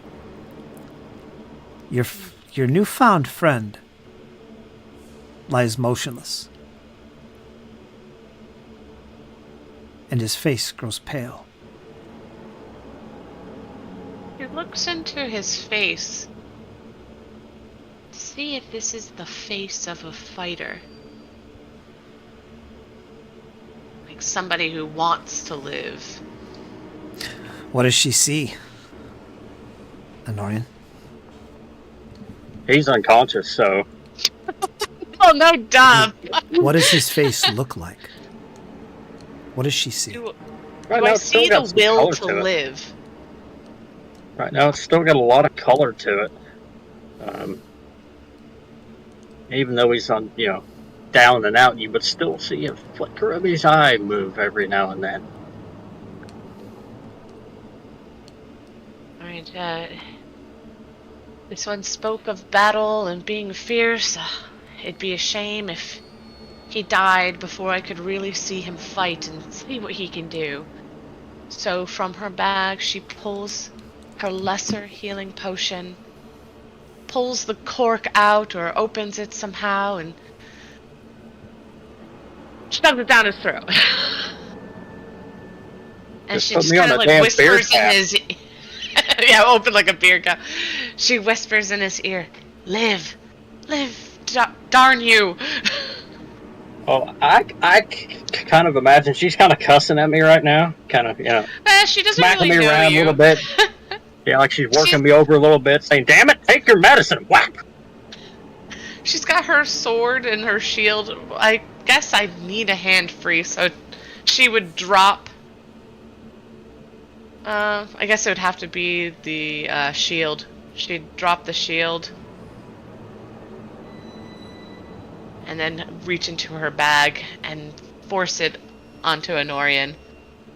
So it is going to be 2d8 plus 5.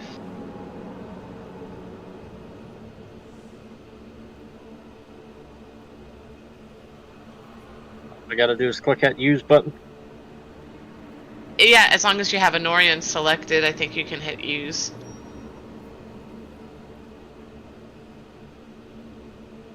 And it won't let me. Then click the 2d8 plus 5 hit points. Just click it and I'm going to write it down. And then just heal that. Yeah, and there you go, apply healing. Nice. That was weird. So I think that was my turn to take it out of my bag and then to manipulate or interact with it. And drop was a free action. Okay. Celine?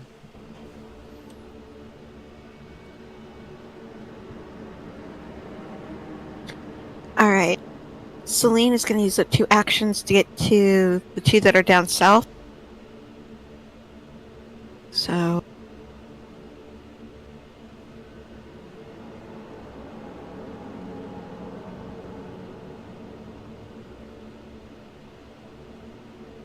You could run through their Alright. square if you want.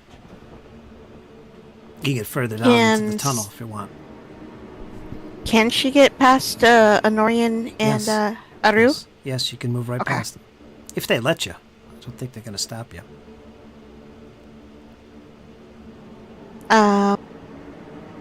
Would Aru move over so Celine can move past her? Alright, and then final action, she's gonna cast Stabilize on Anorian. Okay.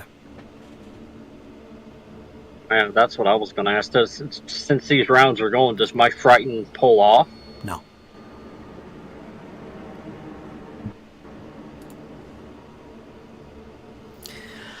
All right, you're done. Gonna go into the next round.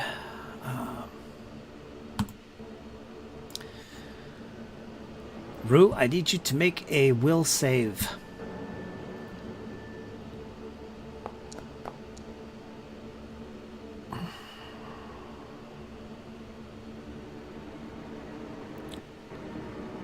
You get 21.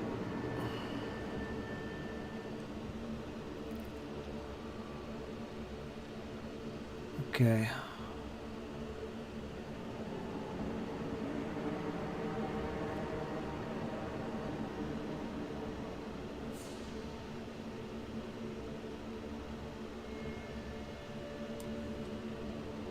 I'll describe this in a minute.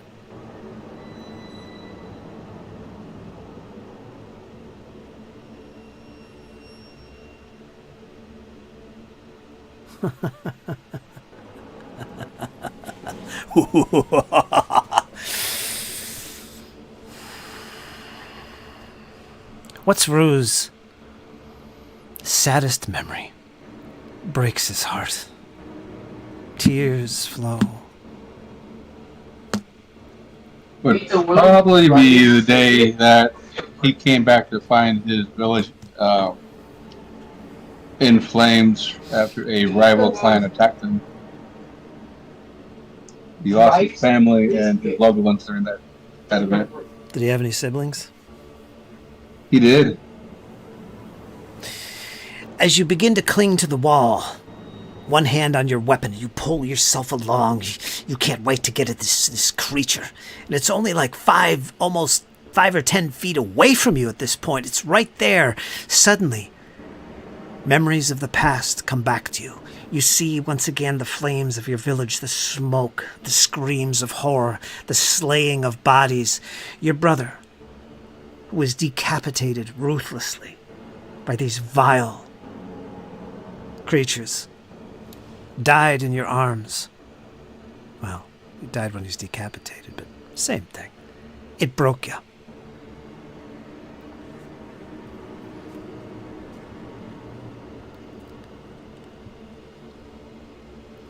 Suddenly you see, those that can see, the image of Belcora disappears, only to reappear from where you were once standing.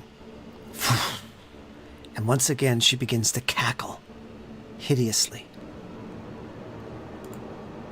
Rue, you should be slowed 1 as you are overcome with tears and sobbing. You're grieving. You can't barely move. You're just overwhelmed by the sadness of your village and your loved ones, your family that was slain. So you lose 1 action. You have 2 actions. Plus, before you go any further, I need you to make a...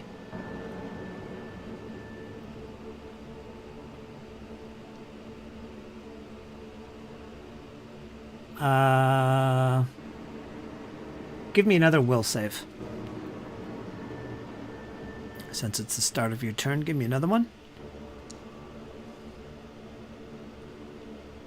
There you go. Okay. Woohoo!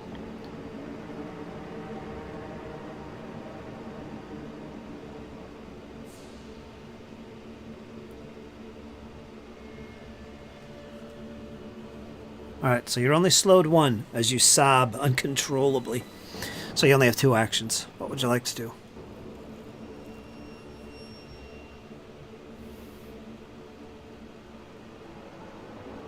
I was looking to see if I had something to do, because this would almost make him angry seeing it again.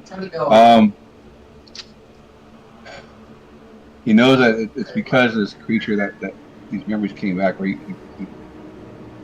he assumes. He's gonna start moving back. He'll use these 2 actions to climb back.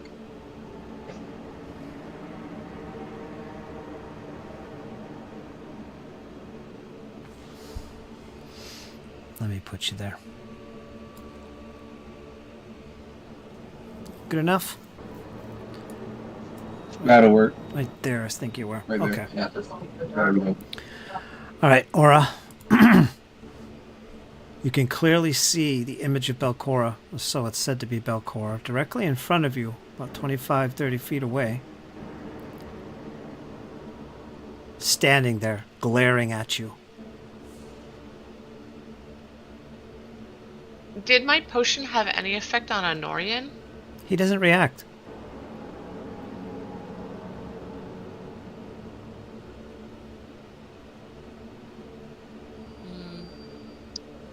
I'm going to pick my shield back up.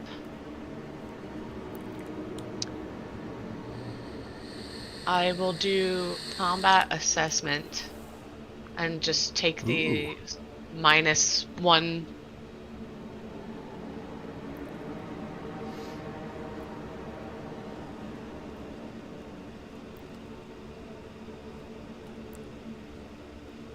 Huh. Let me just subtract, so -1. That's pretty cool. I don't suppose 27 hit? No? Wait a minute, it says make a melee strike, right? Oh, I guess it does say melee. Alright. Well, then it's not a combat assessment, but rather just a regular strike range. Oh, with that chakra. Yeah. Okay.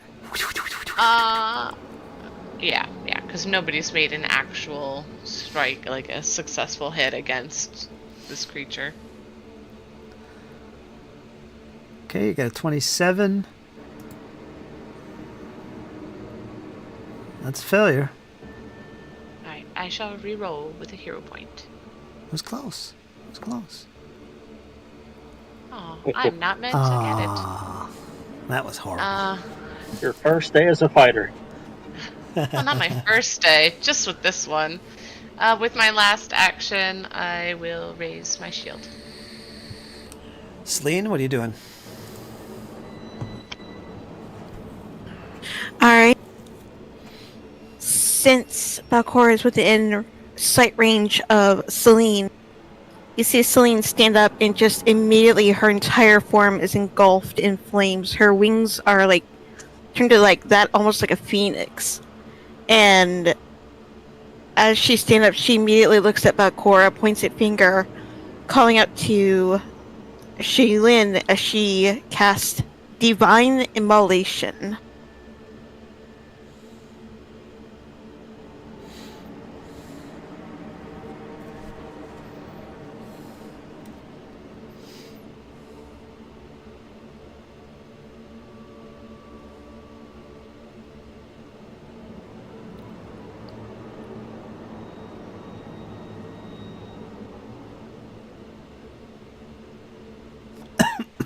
Okay. Divine flames scour creatures within the area. 20-foot burst. So, where she's standing. Okay, basic reflex save. DC 27.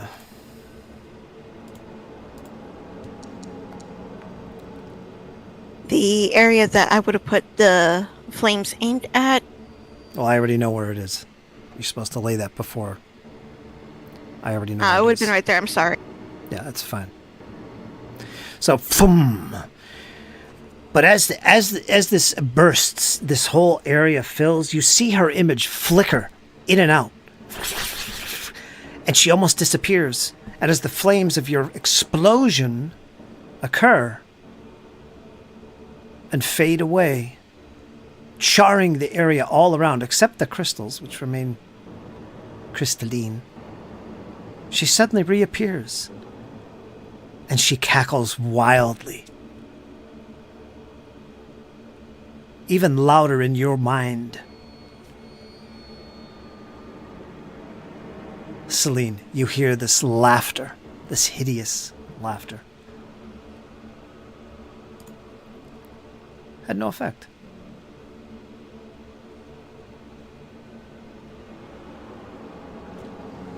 I think we all know what we need to do here. Pineapples and leave me. God damn it.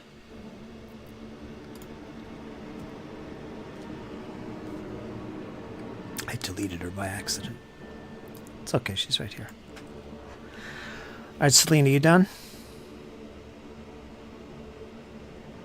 Alright, so I believe that spell was 2. 2 actions. You have one more action. That was 2 action. I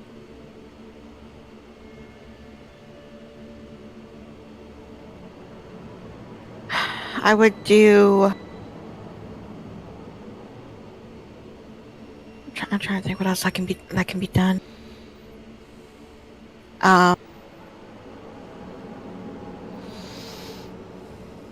Going to do a heal on Honorian. Okay, roll your dice.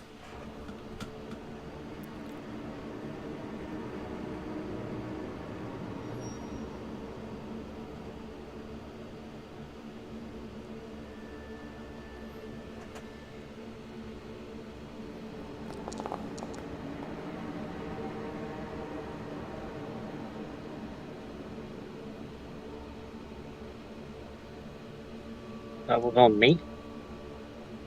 That was on you. That is on you.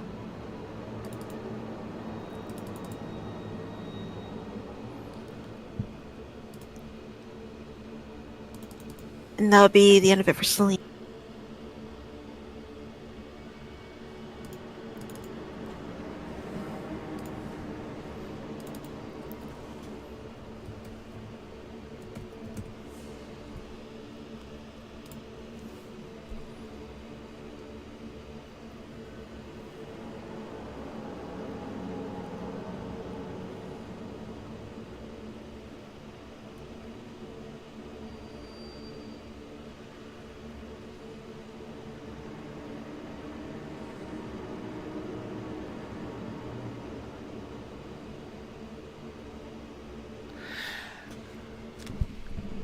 Kyle, how does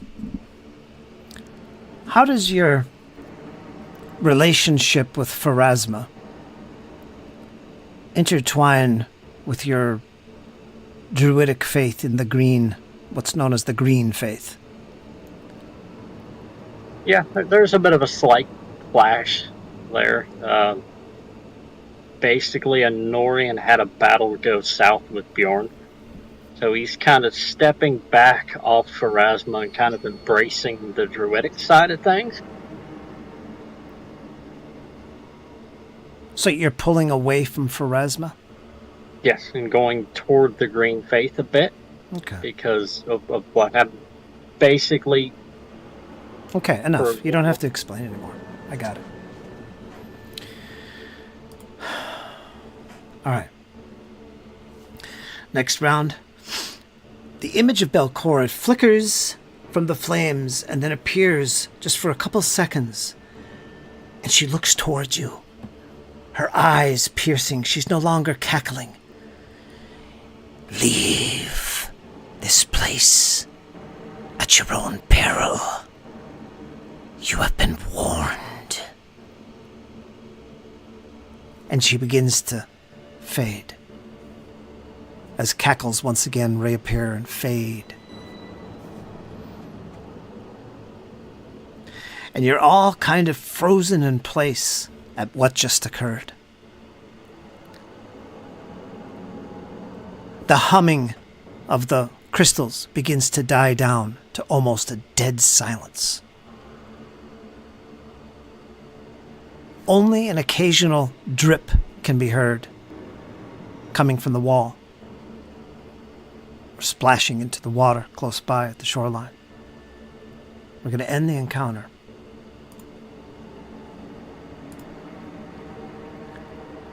Looking down at Honorian, his lips are blue. His face is turning a pale white. All color has left his flesh. He shows no sign of life. He's not breathing. So my question is, what would you like to do in this respite? Aura looks up at Celine's death. Is there anything we can do for him?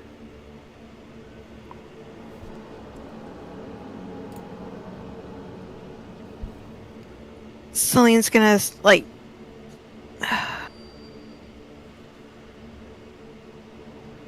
She's watching his body. She's watching his paler drain, and she remembers that she's tried stabilizing him. She gave him the ability to heal, but watching as he continues to deteriorate, she's literally racking her brains trying to figure out what else she can do for him that'll keep him on the edge of the living.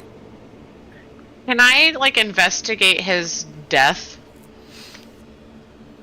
Yes. Like a recall knowledge? Medicine check, yeah.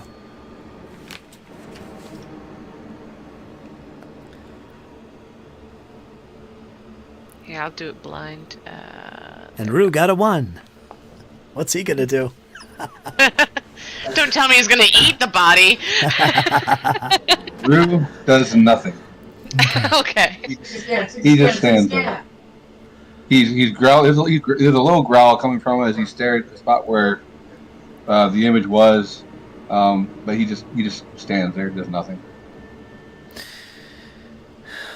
Looking at the body, Aura, you look at the body. You even rise up his eyelid to look at his eyes that are glazed over.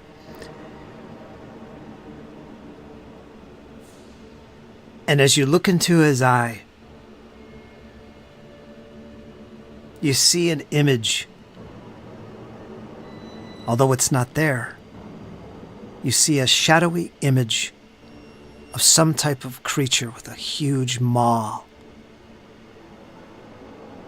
reflecting in his eye. Just this black shape. And he looks like he's dead.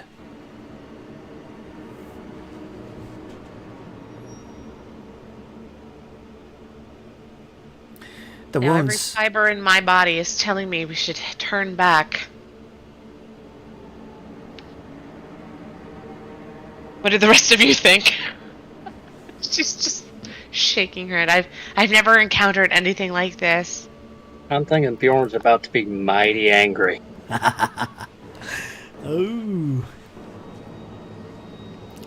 So I'm going to knock off time as you reflect on this. Another hour has gone by. Not since this happened, but since the last time we played, an hour has gone by. Is Ruse slowed gone?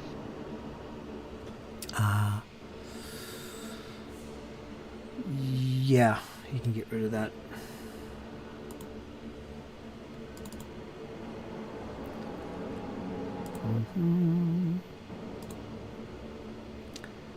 So tell you what, while you guys ponder your next move, and before we go on a little break here,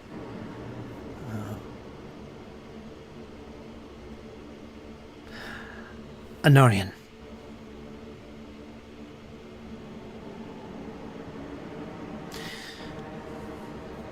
The first sense that you feel is the cold.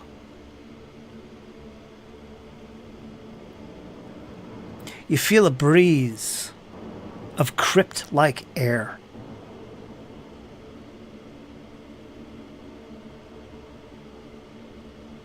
Move across your body. And it's then that you realize that you're naked. Your armor, it's gone.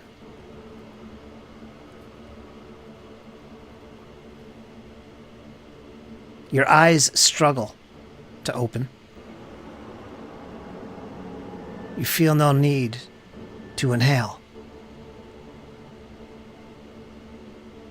You lie motionless and prostrate on your back on what feels like a very cold stone surface.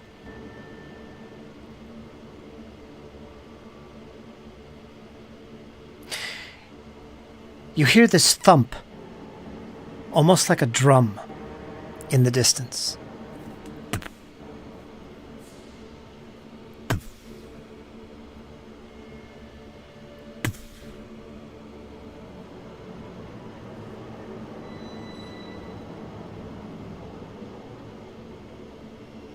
Visions fill your head of memories of your friends, your companions, your family. Your pet bear, who was slain. Bjorn and your family.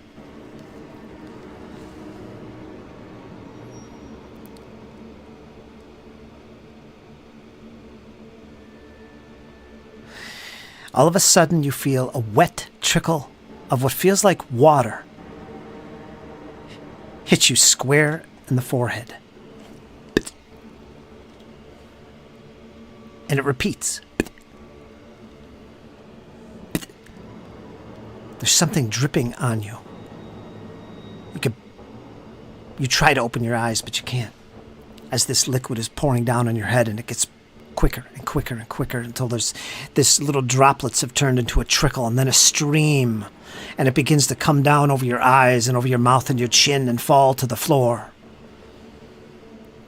It's wet. It's warm.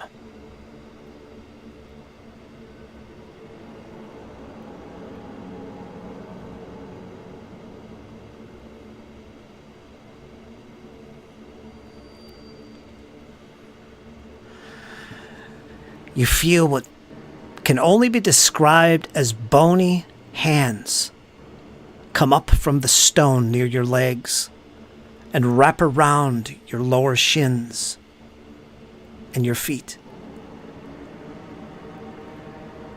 And then at your shoulders, you feel these same hands, these skeletal-like hands. They feel like bones come up and clasp your shoulders, and they begin to put pressure on you as if they were pulling you down into the stone itself, except that the stone was giving away.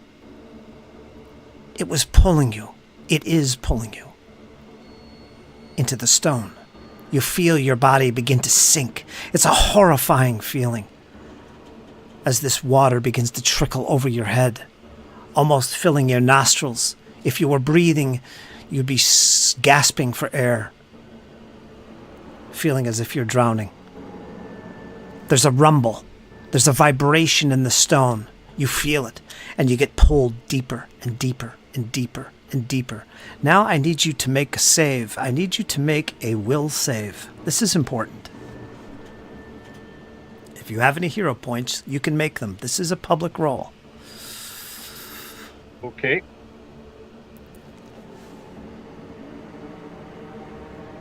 I'm going to hero point that. How many hero points you got?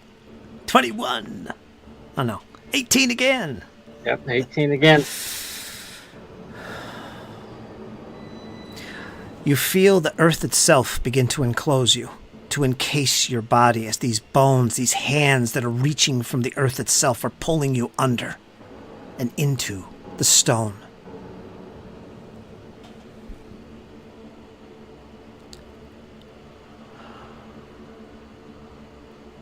What is your first reaction to this happening? What would you attempt to do? What would you think? What would you scream? Would you resist? Would you try and lift your legs or fight? Or would you cry out in the name of the Green One or the Pharasma or the gods? Or what would you do? Yeah, Norian would be kind of fighting to get these hands off of him. If he could, he'd be kind of trying to roll over and get away from him. That's exactly what fills your mind. You're struggling. You're trying to make yourself move and fight whatever this is. It's almost like having a lucid dream where you're trying to wake yourself up. It's not working.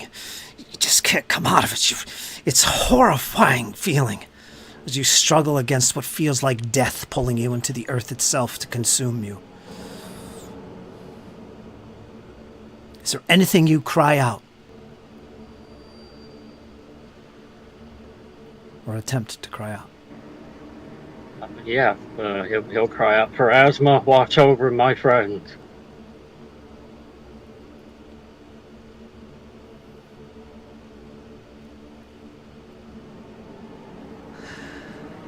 The hands pull away.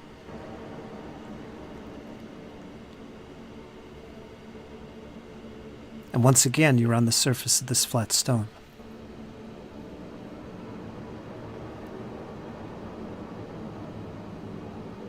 The dripping has ceased.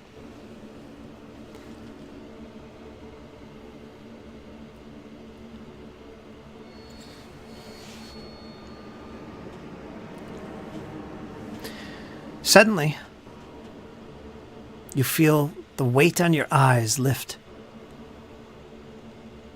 And your eyes naturally begin to open. You're surrounded by blackness, however. You can't even tell if your eyes are really open. Suddenly, there is this beam of blue light.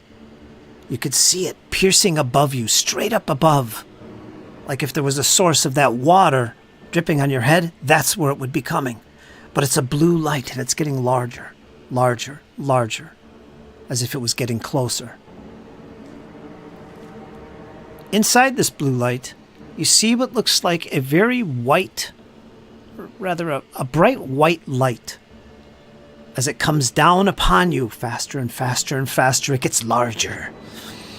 And there you see, with a blink of your eye, you open them the second time, there you see in front of you, you are surrounded by this aura of dark blue light. And at the center of this light, maybe 4 foot in diameter, you see this white porcelain skull. And it's not still, but it's in motion, as it kind of cocks itself to the left, looking at you. A mere 3 or 4 feet from your body, you see this head of a skull. What's your first reaction? Examine the skull. So you stare. You stare at the skull. All right, make a will save.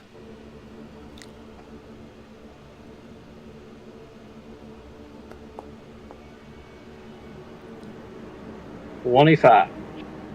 Okay. Suddenly, everything goes black. And in a split second, the blackness begins to fade away once again. You are now seated in what feels like a stone chair with a back and arms. Your hands are setting on the armrests. It's made of stone. It feels very simple and crude. It's not comfortable, but it is a cold stone chair. The room is glowing slightly. Directly ahead of you, maybe 50 feet, you see another chair, a very large chair. In fact, it's not a chair at all, it's a throne. And on that throne you see bones all around the perimeter of this throne. You see that the throne itself is a mishmash of different types of bones as well.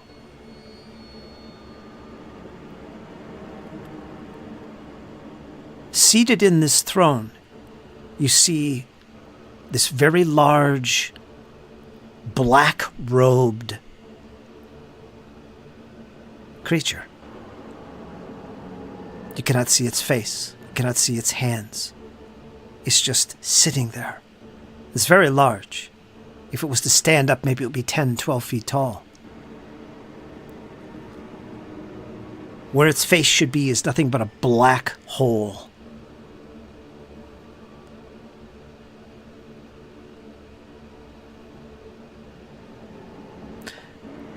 Within your... Right next to you, you hear whispers.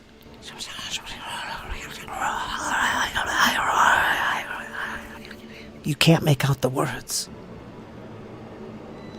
And then clearly, you hear a voice.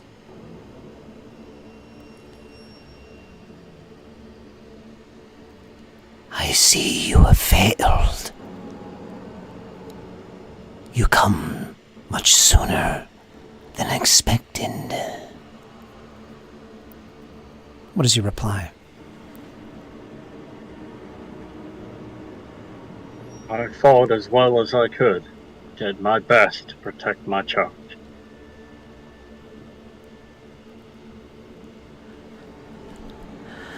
that your faith is not as strong, and that is why you are here, is it not? I question my faith. Yes.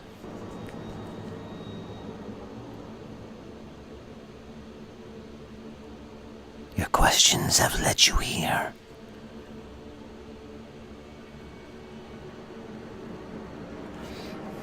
What are you, creature?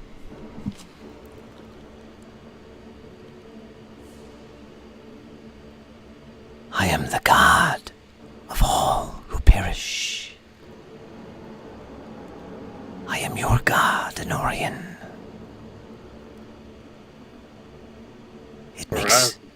It makes me sad that you have to question me.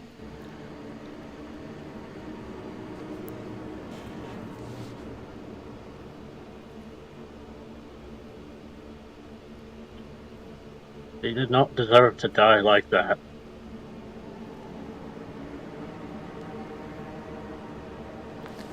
Regardless, your time has come.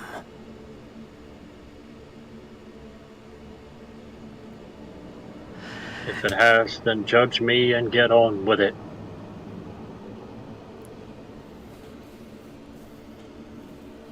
Boy, you are a stubborn one. That's Honorian. All right, well, let's break immersion here just briefly because I gotta take a break. Folks, we're gonna take a break. We'll come back to this and get right into the next moves of the party. I don't want to give away too much, but things are happening, to say the least. Okay, so we're going to take a small 5-10 minute intermission, and then we'll pick up, see what the new companions are going to do. And then we'll pick up maybe a little bit of this conversation, or this experience with the Norians, so we can have some idea at least of what's happening here. What is he done with or what? Well, we'll find out a little bit more.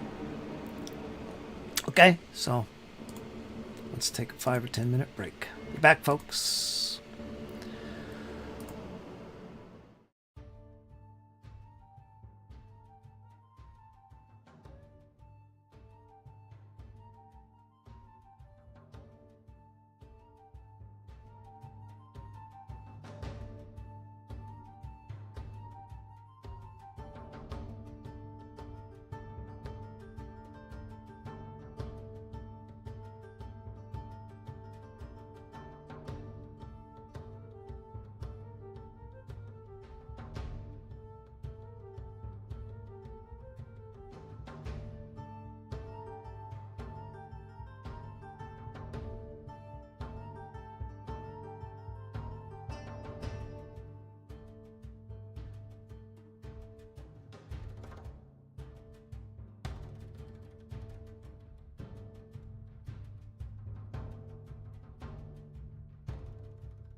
Okay, go ahead.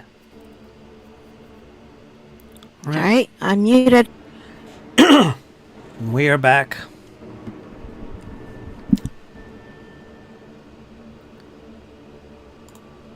Oops, I gotta mute my Twitch here. Got that playing in the background. See, Max is joining us tonight, listening in.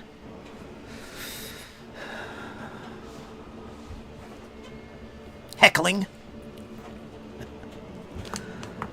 The heckler. Yeah, let's get back to this. So, after a brief encounter with what looks like Belcora, none of these adventurers that are here currently have ever seen Belcora. Maybe some rumors. Essentially, they really don't know what's going on. They just saw two of these adventurers come across two of them, both of which seem to have been slain as soon as they met him. One a dwarf, one this half-elf Anorian, who seems to be dead as well. Scared to death. How do you like that? Regardless, they're in possession of his body. We'll leave it up to them to decide what's next. So yeah, I think the important thing with this is that you guys have not had any of the experiences that the companions have. You're essentially a new adventuring group. Companions? Who are the companions? So I think I'll refer to you as the heroes instead, until something becomes clear. So it's up to you guys to figure out how you get drawn even deeper into this. I mean, you're already into it. You found your way here. You're kind of lost, looking for adventure. Well, it seems like you might have found it. Maybe. And as far as Anurian is concerned, well, that little dialogue we had will continue later. And we'll see what happens with Anurian. Because there's some backstory here that I want to look into because I think it's fun. And have a little dialogue with the god of death, Pharasma. We'll see what happens. Typical Anorian snappiness. We'll see what happens. Ah, yes. Oh, we're gonna bring Bjorn back in. Bjorn, a very close sibling of Anorian. Perhaps he feels the tinge of death himself, and he fears for the life of his brother, Anorian. Yeah, he's strapping on his war gear as we speak. Because he is wandering these halls, as is the dwarf, the other dwarf, Arthurian. Vergrunder. I believe he's down here, right? Yeah. Yes, sir. So, Bjorn's going to be making an appearance.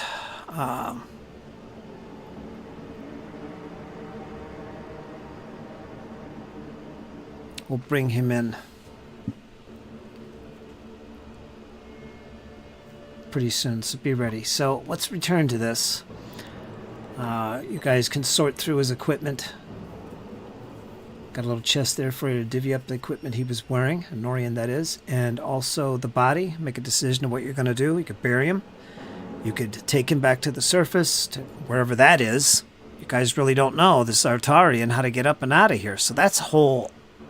that's kind of out of the question, actually, now that I think about it.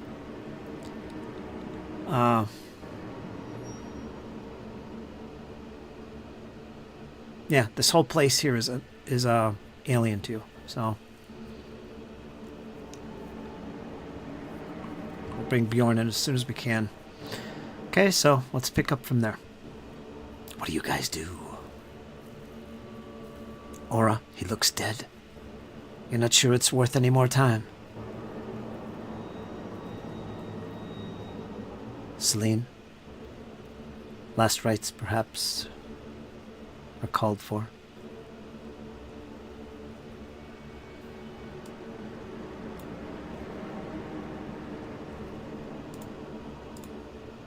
Celine's gonna move Norian's body, prop him up against the one wall in a sitting position,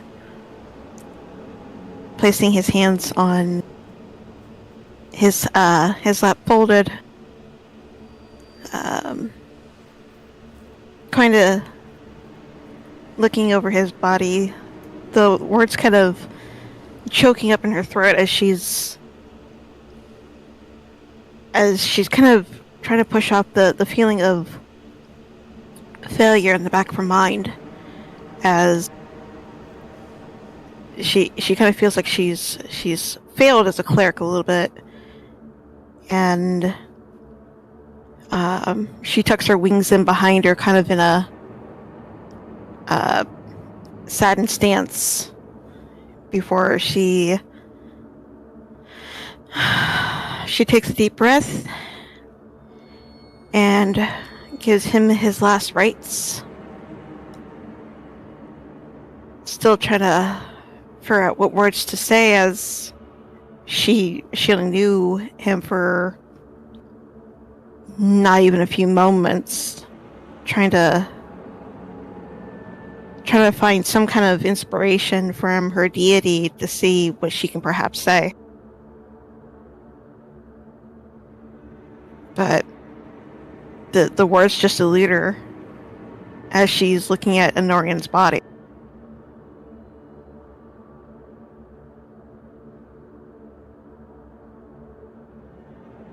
We will stand back quietly and watch for a minute. Seeing Celine at a loss, he'll step up, put a hand on her shoulder, and say, "Sometimes there's just nothing you can do. Sometimes death just happens. But know that this one's death is not in vain. He has provided for our small community, for us. Give us a better chance to survive here."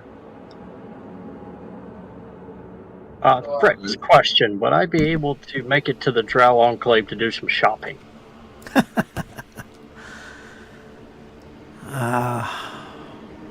I don't think Bjorn has any clue about the Drow.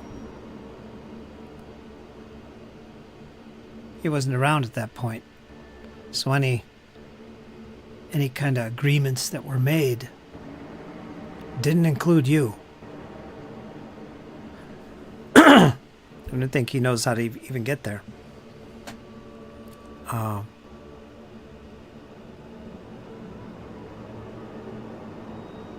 What do you need? I think you're fine. You should come in the way you are. You have plenty of opportunity to get more stuff once you do actually meet up. Okay. What are you thinking? I'd like to get a shield if I can, unless they're gonna Oh, you could get that. hand one of them over. Wait until you meet up with them. I'm trying to make sense of where you're going to be and show up in this. I don't want to worry about buying supplies. Where were you? I was up with the last time we were there. We had just met the Caligny. What was her name? So you were hanging out with the Caligny. Mm-hmm. Yeah, because we went That's there and we made that deal with her. And then I brought a Noreen in right after.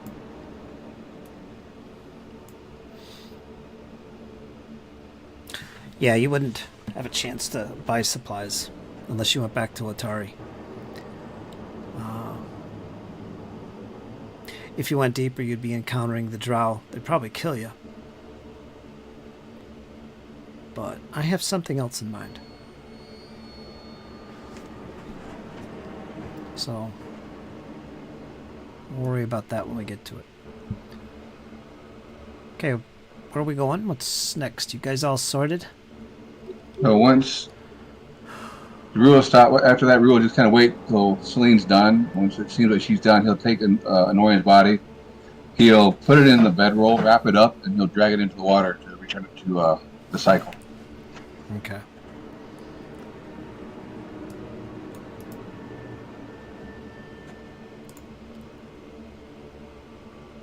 No problem. That can be done. While Rue's doing that, Celine would just have her glaive slightly buried in the sand, resting her forehead against the handle of the glaive, just continue to whisper silent prayers to her deity over in Norian.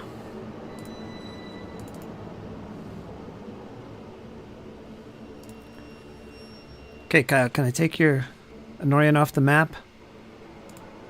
Yeah, he's good. Okay. I'll leave that little treasure chest there. Alright, where would you like to go? South, north?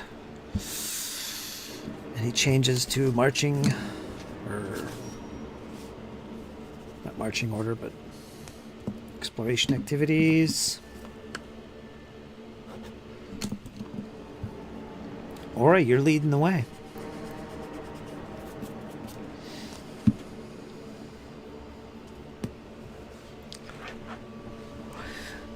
The detection of magic spell that you're constantly casting, it's obvious that whatever that being was, it was a magical creature of great magical power or had magical items. That was probably the big thing going on there with that strong ping that you felt. But you still feel the presence of new magic from where you are. There's something else you can sense.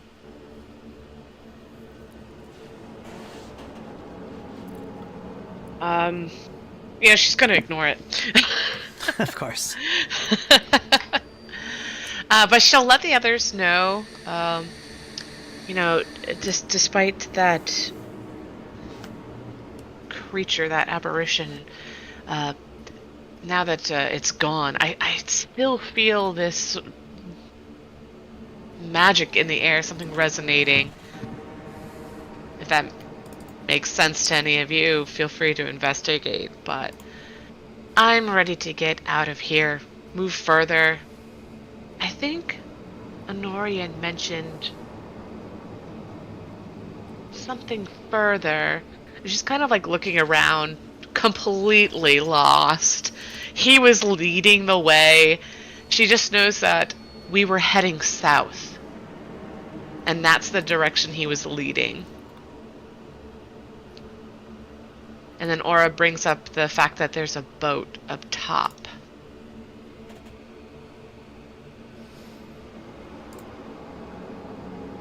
Should we carry on by foot? We'll eventually have to cross this water if we want to explore further.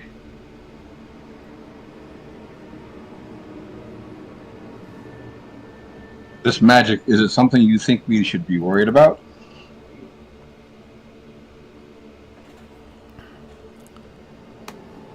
Am I able to sense something like that, Fritz? No, but give me a will save. Okay.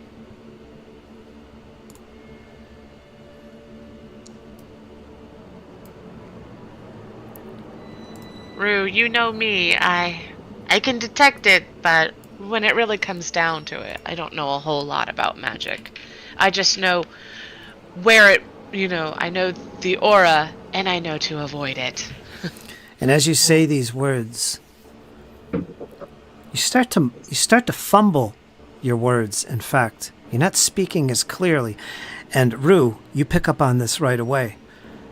It just seems confusing.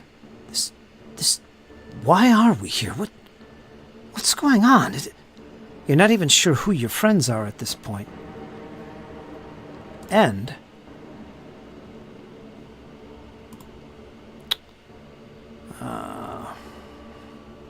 you have your chakra out?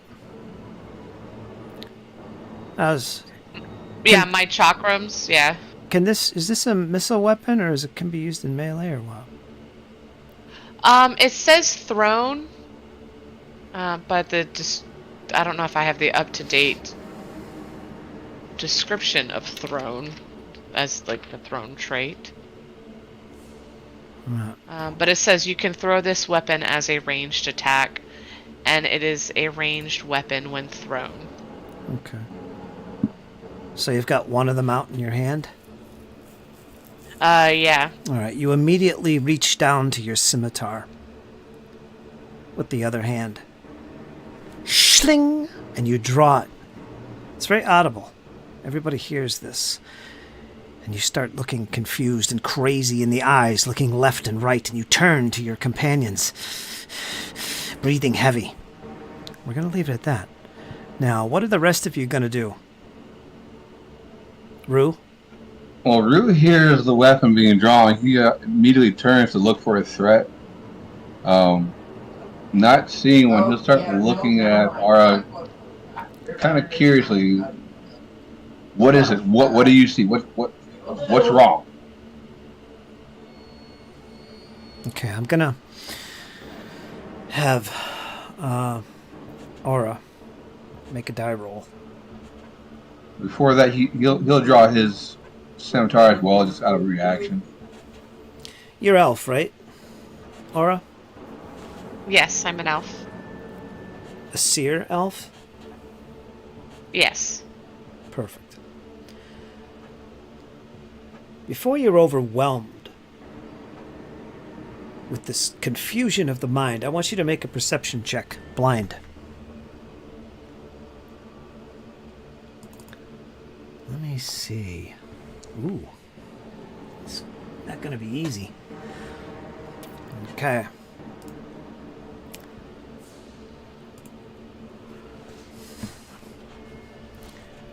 You did have that magic going on too, so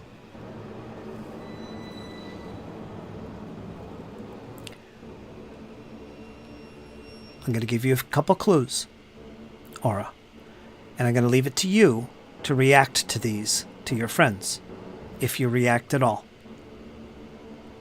That's to be brief, before the confusion overwhelms you. Island,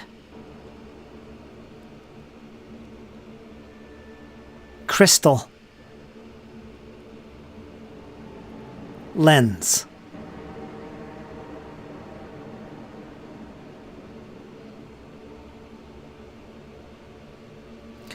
I'll give you one more. Close.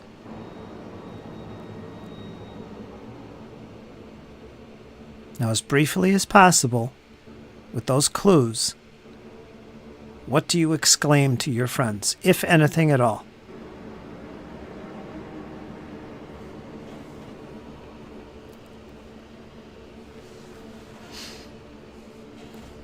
You'll just say, "Get out. Let's get out of here." Okay.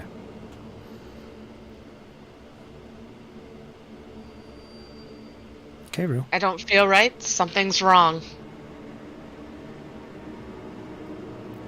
Okay. So at that point, you're just overwhelmed with confusion. You're not even recognizing your friends anymore.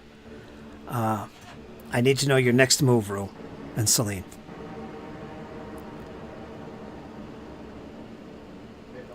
She'll say that, not seeing a direct threat, he'll say, "All right, let's go," and he'll start back the way they came. He'll start back north. Can Celine tell that something is wrong with Aru? Or Yes. Aura? Yes, she's totally not herself. She's looking aggressive, turning towards you with a weapon in hand. Then Celine is instantly going to hold a hand up, point it at Aura, and cast Clear the Mind. Okay. Let's see what that's about.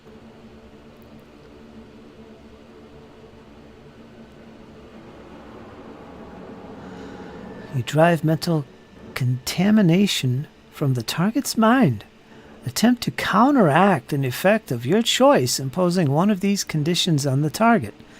Fleeing, frightened, or stupefied. Well, she has confusion. Did I give that to you? No, I didn't. Let me give you the confusion. Make yourself confused. Aura.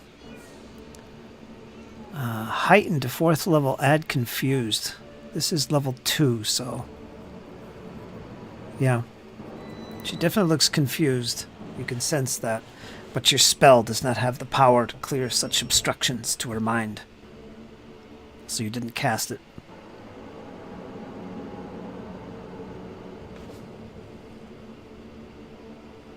All right.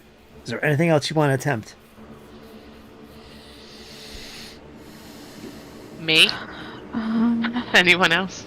Celeste. Or not I'm looking. Celeste. All right. We're going to go into initiative. You guys.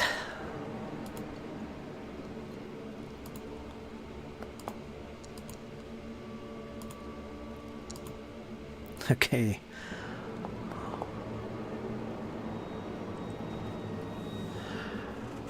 How appropriate. Celine, you're up. You get 3 actions.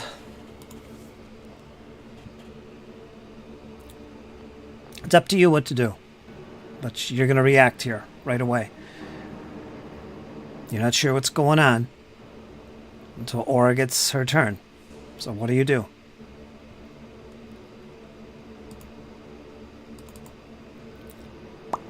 With that, seeing the spell not having effect, she's going to be casting Sound Body.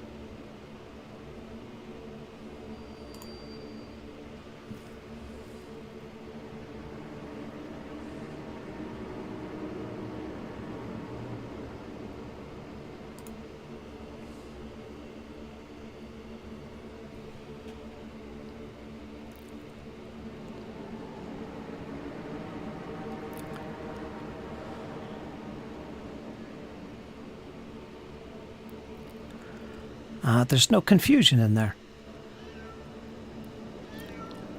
Okay, let me see. Look for the word confusion, Dizzy. That's what you're after there.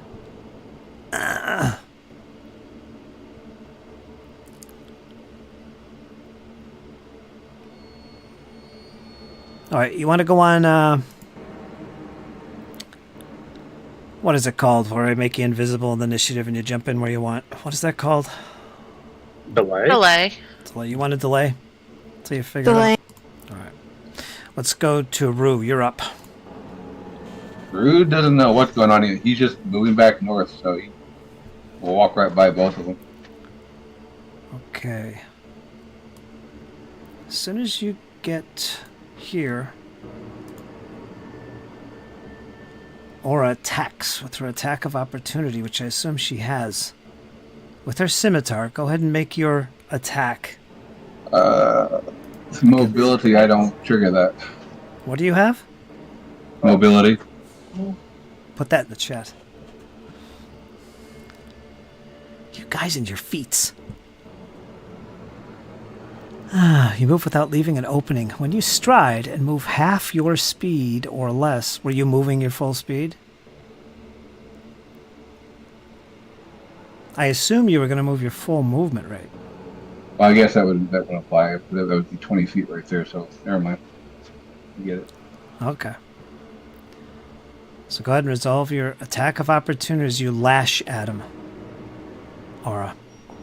Now things are crystal clear what's happening. 34. That's a normal hit.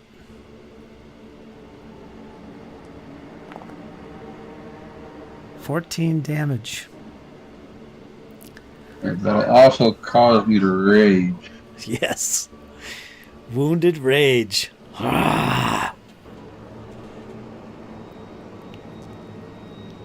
guys are going to end up killing each other. Well, so much for that party.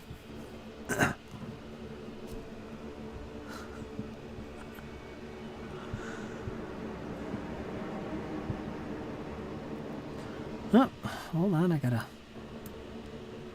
add something else here.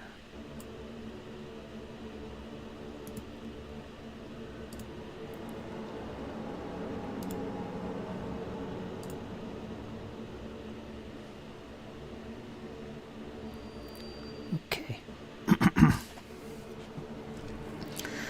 All right, you're done?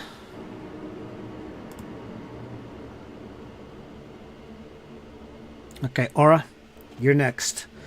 You're immediately going to attack this interloper, this cat folk. Go ahead and make another attack. Just one. Okay. Okay, 25. That's not going to hit. But you are going to kick at him. So give him another attack. It's an unarmed attack. You're going to kick him in the back. Ooh, it's almost a 20. 25, that's going to miss. All right. And you're done, and your confusion is gone. But we're going to keep an initiative. Okay. So, Celine, I'm going to let you go first this round. Technically, you still can take an action before the round starts, but I'm going to put you at the next round. What do you do?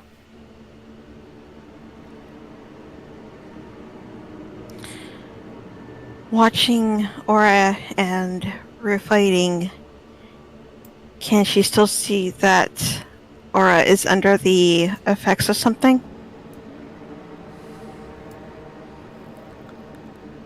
I think she starts to, after that last kick and attack she did on Rue, she kind of pulls back and she's reacting in a way, this is what I'm assuming, like she's coming out of something, questioning what she just did. That's my guess. That's the best you can come up with.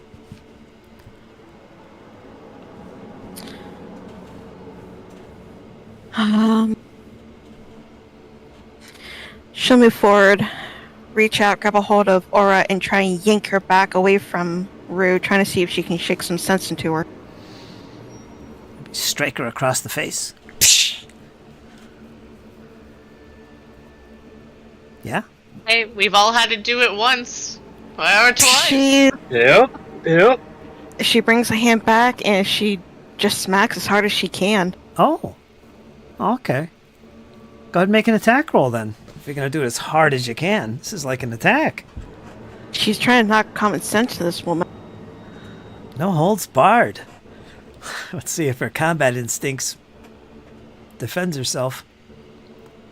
Come on. 27, 29. Oh, psh, she lambastes you right across the cheek. Go ahead and roll your damage there. 1 point of damage. Perfect. Just enough. One's all you need. Yep. All right. Anything else, Celine?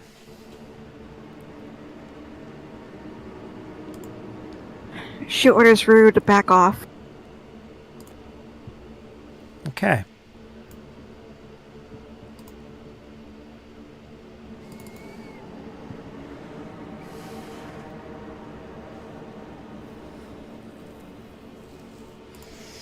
All right.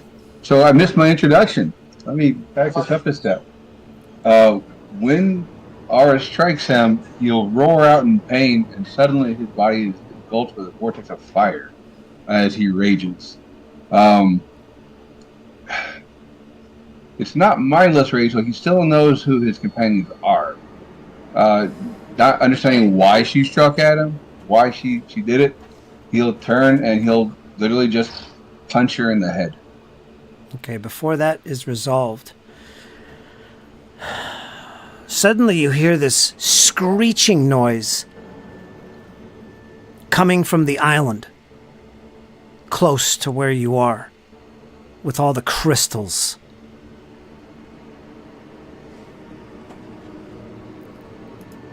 And you see that creature once again pop its head out from where it was hiding, where Sheppy had unleashed flame and fire.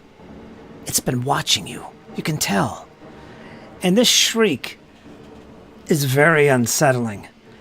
So I want everybody, all three of you, to make a will save. This is important.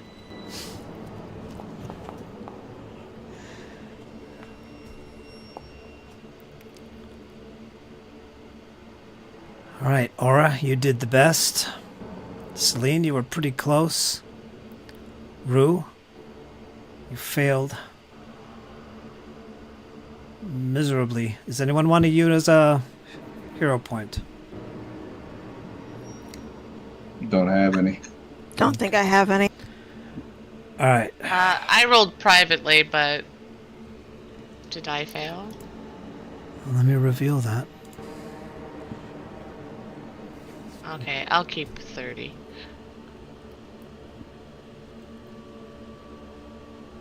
Okay, Rue, you're first. You hold your ears all of a sudden. You try to protect yourself from this loud noise, and suddenly you just feel like everything is a blur. You can barely see in front of you. You're confused. What weapon do you have out? Yeah, there's a scimitar out. You immediately take that scimitar, look down at your arm, and you begin to hack away at your body. Make an attack roll on yourself.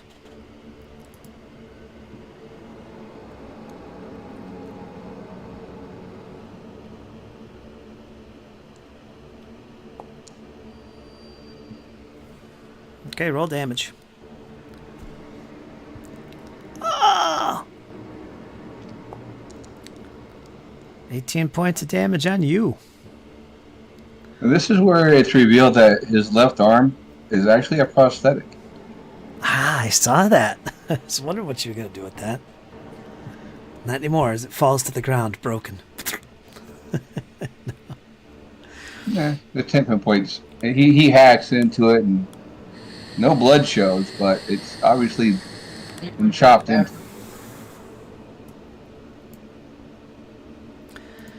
And this creature that you can clearly see right now, if you're looking at the map, it's right there. He's kind of camouflaged. He's going to spend his last few seconds here dodging behind cover. All right. He's going to have greater cover as opposed to lesser. Okay, and now we're going to go to Rue. This is where you were doing your turn there before you became overwhelmed. So you're confused at this stage, which means you can't do anything. So I'm going to have you turn and whip about with your scimitar and launch into Aura. Go ahead and make an attack roll as you attack her. According to Confused, I can still act. I just don't see anybody as an ally. I decide what you do. Okay. That's Confused. And you're going to attack Aura. You must attack.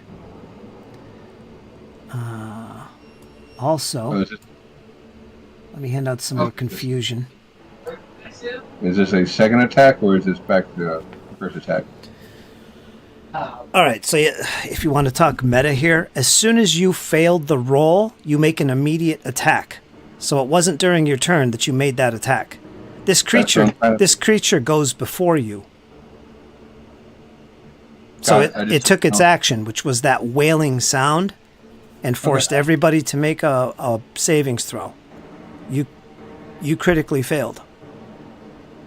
The rest failed.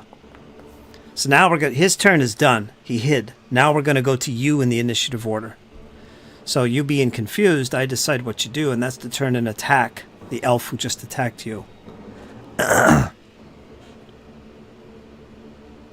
I'll tell you when the confusion goes away. Roll a 26 to hit Aura. All right. That's it. Yep, that hits.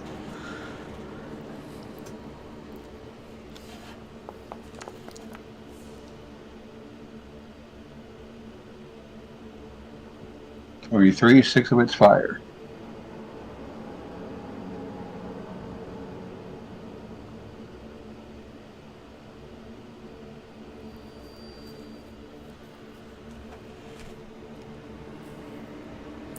All right, then we're going to go to Aura. You're next. You're confused. So you're going to attack. Give me a number between 1 and 6, Dizzy.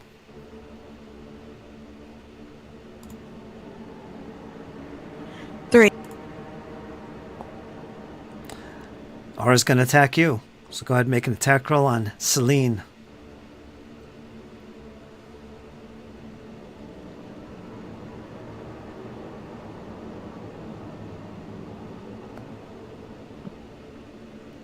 Oh, joy. Oh, lovely. You aren't ready for that. Alright. I'm assuming that's a critical hit. Yep. Yep. 18. So that's just 18.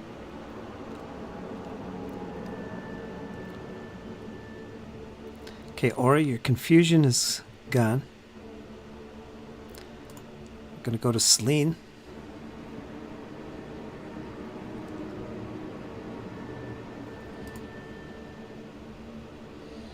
Let me take your confusion.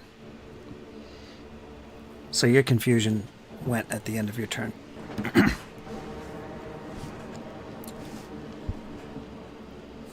Celine, you're up. You're confused. You're going to, Do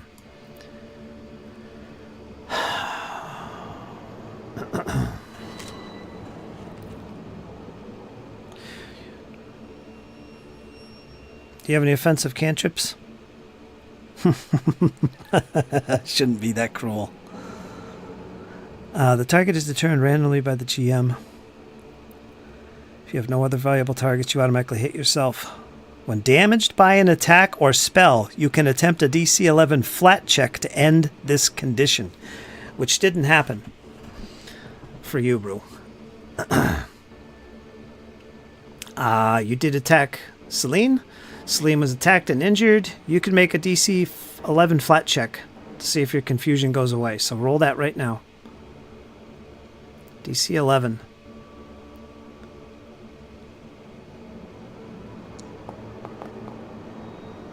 Okay, so you're no longer confused. You can get rid of that. I'll do it for you. So now you're free to do what you want.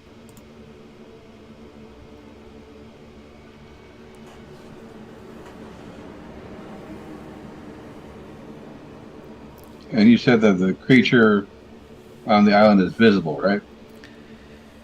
Yes, you can see him, although he has greater cover.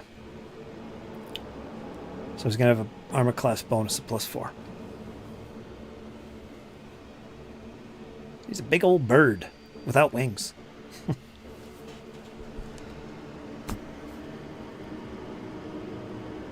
Rue will head out to the water to try to get to it.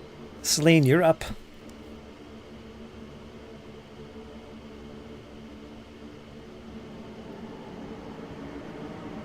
Dizzy, are you there? I'm here. Okay, what do you do? Okay, so I'm looking at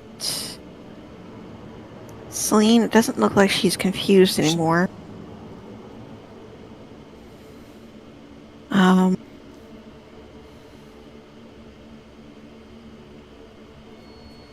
Actually, I'll ask you this. Is she still confused?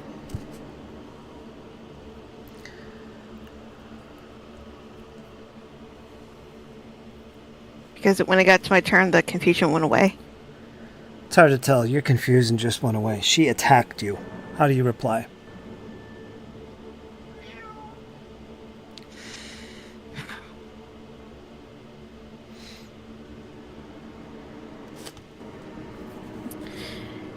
Going to do an all 3 action heal. Okay. Laying down the positive energy.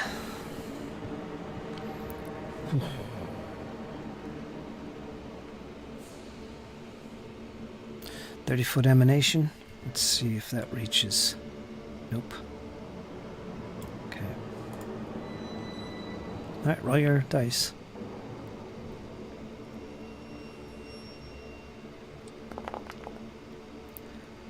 "44 points. So everybody gets 44 points back. I noticed they call it vitality now instead of positive. Mm-hmm. Yep. They changed it. Oh, yeah. Vitality. Yeah, instead of positive and it's vitality and void. Void. Ah. Okay. Yeah, void's the opposite. Gotcha. And that'll be it. And I've got to step away for a minute. Okay, Dizzy. All right, now it's time for the creature.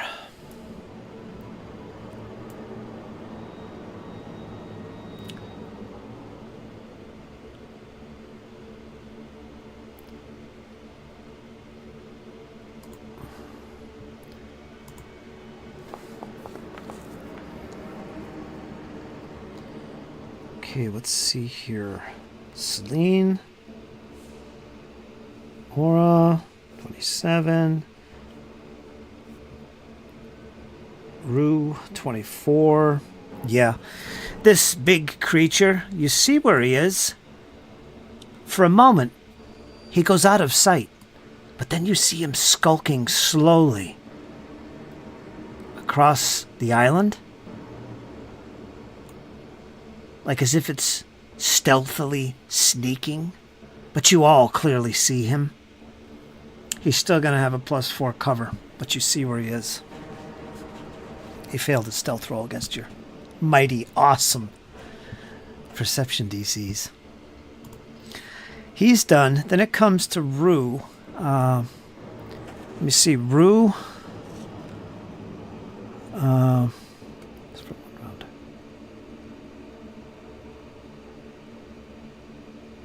So your confusion will end right now. I'm going to take that off you now.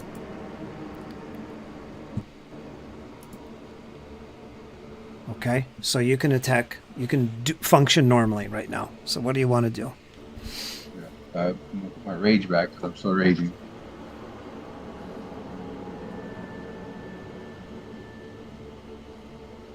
Oh, was that your rage I took away? Yeah. Oh, I'm sorry. I thought it was confusion. Yeah, you took away everyone's confusion. So yeah, that was just his rage.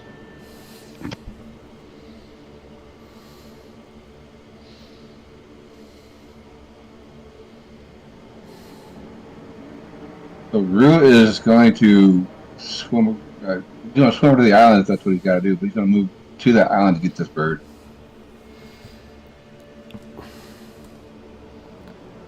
All right, I'm going to let you do that. That's 25 feet. Huzzah! Jump into the water. You don't have a swim speed, right? No. So make an athletics check.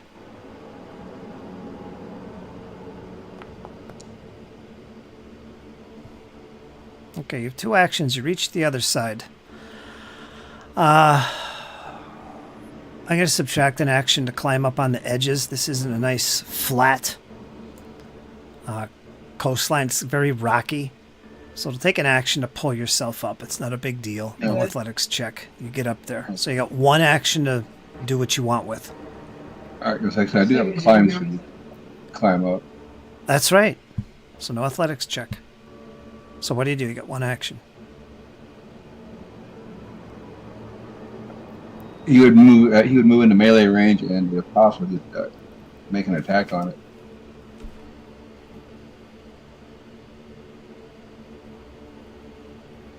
Go ahead and move.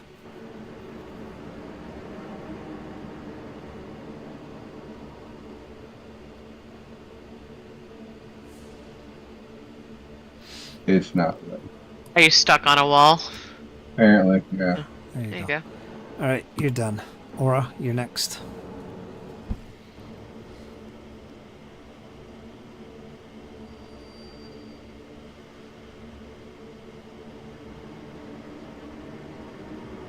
Question. This landmass down here, is that about equal height? Yeah. Okay. I will be swimming over. You got armor on? I have leather armor. Everybody's got leather. Okay. Give me an athletics check. Okay.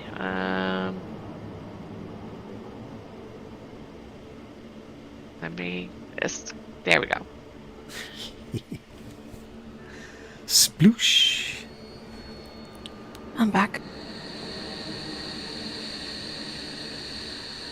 32. Okay. No problem.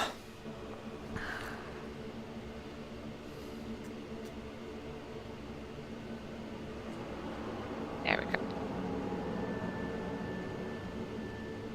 Alright, would it be another action to step up onto this one too? Mm-hmm. Alright, so I have 1 action left. When you described me taking my scimitar out, did I drop my chakram? So now I have a chakram in one hand and a scimitar in the other? Yep. So then I will use my one action combat assessment to make a strike, and then add a recall knowledge if I'm successful. Isn't that a melee attack? Ah, we keep going through this. I keep forgetting. You do. Ah, man. I'll just make the chakra attack.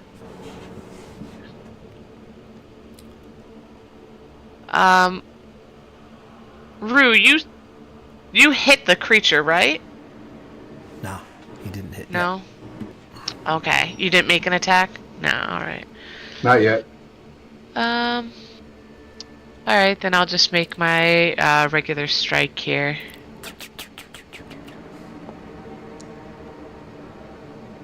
Oof. 37. Oof. You powerful. Okay, you hit. That's just the chance to hit. I don't know about powerful. 2 points. Hey, you jinxed it! I got 2s on my dice. You did. But I do 10 damage. This is splashing, and my chakram returns to my hand. Excellent. All right, you're done. Gonna go to round 4. Celine, you're up. Nobody's confused right now, so do what you want. Celine is going to move up 5 feet. Bjorn, I want you. Do you have a horn on you? You don't have a horn, do you? No, I don't. It'd be perfect if you did. Okay, let's see here. She's got 2 action. What I'm going to do, I'm going to bring Bjorn onto the map because 2 things. Number 1, he's running for his life. Well, he's rowing for his life after encountering a slew of fiends and Uderfans. You see the glow and the movement of shadows. Not really shadows. You see the movement of who you think might be the companions. I don't know what you have for a light source. I'm going to give you a torch. A magic light spell on the arm. Okay, even better. Let me get rid of the torch. Alright, and then I'm going to put you in the initiative for this round. Let's go ahead and roll that. You're on a boat. You're rowing like hell. Okay. You're going to move at half speed in your boat. Alright, Celine, what are you doing? Alright, so... Is she able to see Rue from where she's standing? You can see what you can see with your token. Okay. So if you can see the token, you can see. With that being said, she's going to turn her focus onto the creature itself.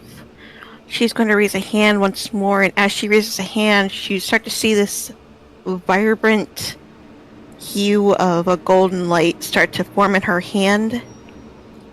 And then she's just going to release her fist that she's been holding, and it's going to shoot across to the creature as she creates a spell called Vitality Lash.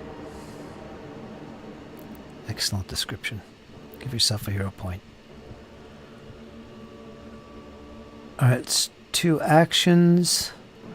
1 creature within 30 feet. No attack roll. Okay, so cover won't play a role here. Oh, it's got a basic save though. Okay, roll damage. Notice it's not concealed, by the way. 20 points of vitality damage.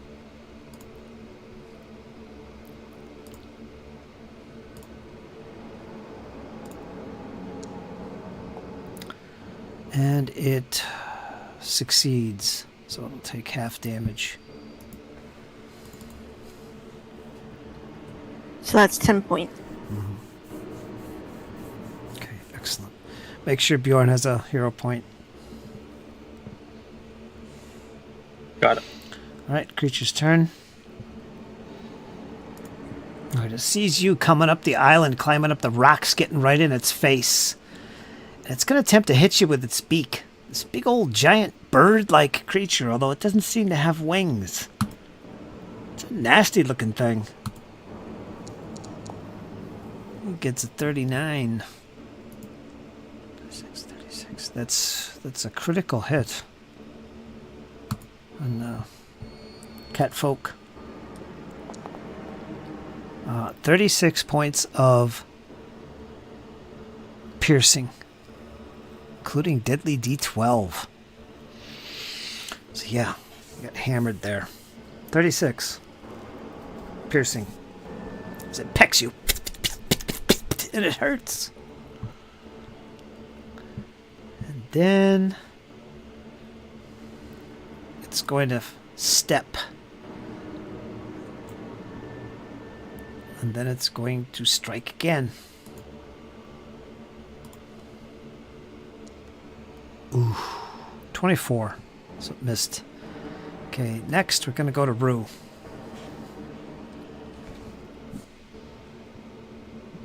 Rue's angry. Rue's still surrounded by a flowing vortex of fire. I'm going to strike it, and then immediately following that, as part of the strike, he is going to use Ignite.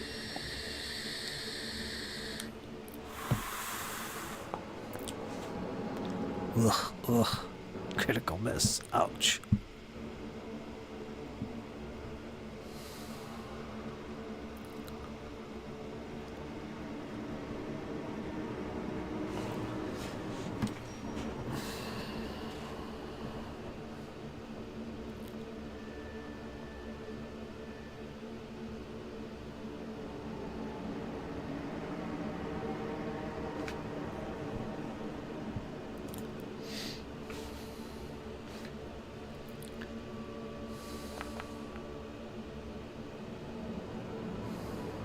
And they'll both miss.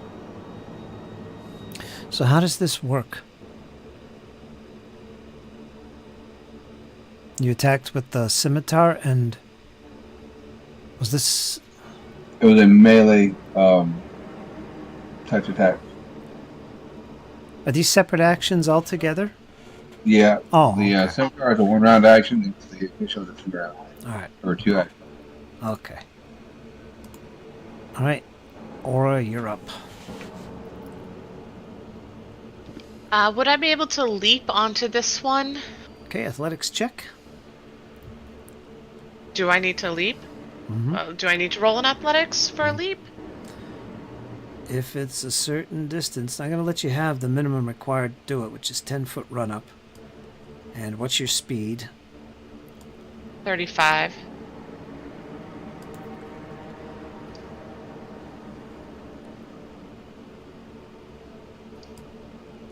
All right, I'll just put you across. All right, you're across for an action. What do you want to do? 2 actions. Alright.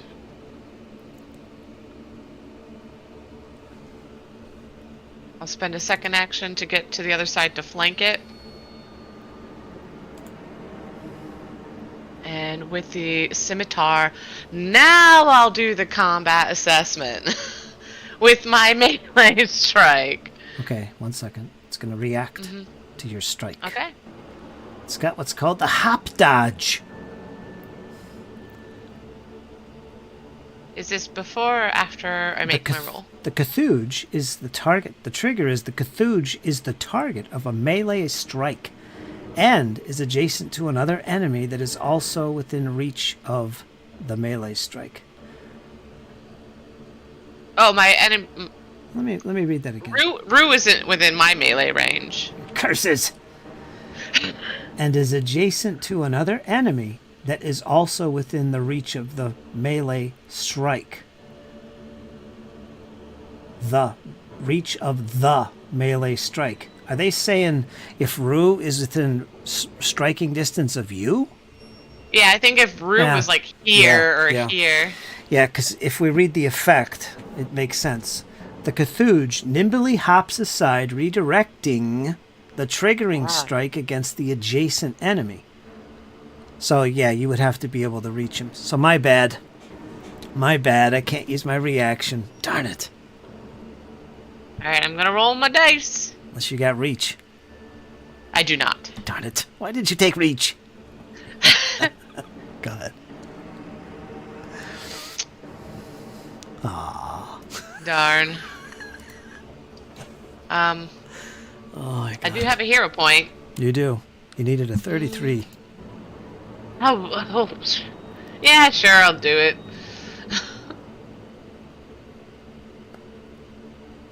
Oh. Same thing. Unbelievable. Same thing. How you alright, feel so, my pain? so I wasn't successful, so I don't get to recall knowledge. Anyways, that is the end of my. Oh wait, well it's off guard, anyways. But, That's right. yeah, that's the end of my turn. It wouldn't have mattered, All right, but it might matter for future. guess what, Rachel? What? It's Bjorn. Come on, Bjorn. What do you do? Oh, thank gosh! Come on I'm in, gonna spend Kyle. all 3 actions to row up to them, or as close as I can get to them. What's your movement? 25. So 75. Move yourself 40. There you go. You're rolling along. Sorry, Kyle. I'm getting there. You are. Celine?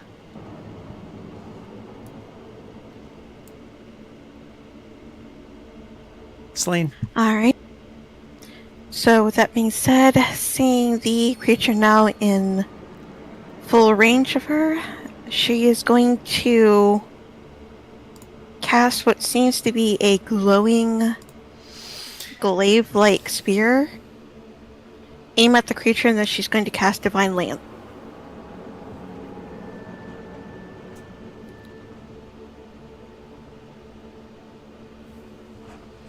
And this will be a 2 action.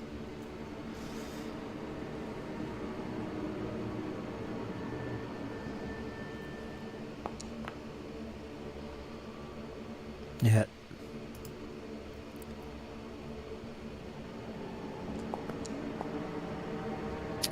"17 points of spirit damage." 17 points of spirit damage. Affects him. Ah! Get one more action. Do. Last action, she's going to move back 5 feet to try and get into a concealed spot. Okay, go ahead. All right. The Cthulhu is next. Darn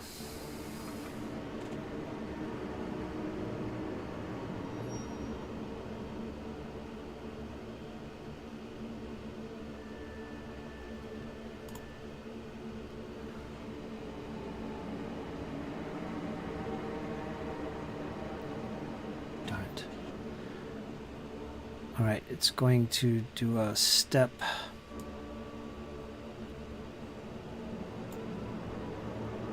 To there. And it's going to do its shriek.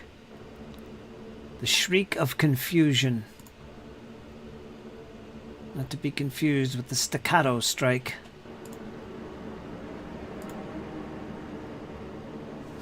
I need everybody, including Bjorn, to make a will save. The DC is 32.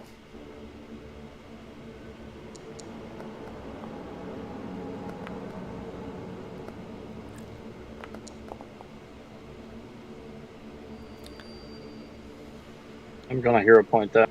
Hero point. I was so close. I don't have a hero 35. point. Bjorn, you are in fantastic shape. You're unaffected. Celine, you fail. You're going to be confused for a round. Let's see. Aura, you're going to be confused for a round. And Rue, you're going to be confused for a round.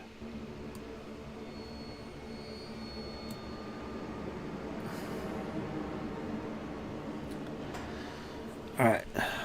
That's its turns. It's going to go to Rue. Alright.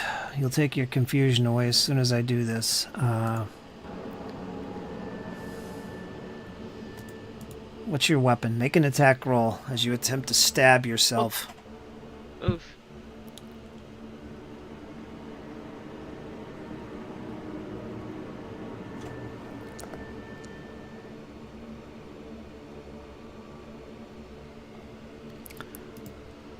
Okay, damage normal. 17 points of damage.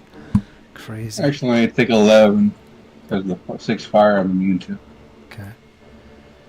And I'm going to leave it at that. I'm not going to have you attack 3 times against yourself. I'm going to go to... Your confusion is now gone. And we're going to go to Aura. Alright, what do I do? Same thing. You will attack yourself as well. Whatever you got in your hand. A scimitar, I believe. That will be the scimitar. 21. Oh, good. Nothing. Okay. I could make you attack again. I won't. Alright, your confusion is gone. You're okay. Bjorn. You're okay, so you can haul ash. Yep, still rowing the boat, so how much can I move? You move half. So if you move 25, half that round up. So like 15, 3 squares. Then you could like jump out of the boat or something if you're close to that rock. So like, Move. say 15 Yeah, would be a stride. 15, 15, and 15, we'll say.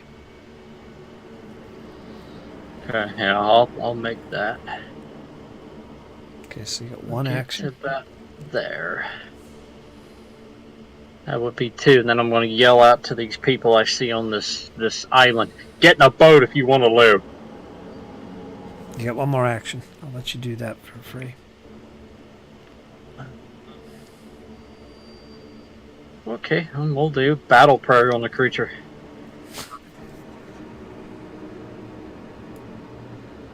Where is he? Let me put this in the chat here. He's right there.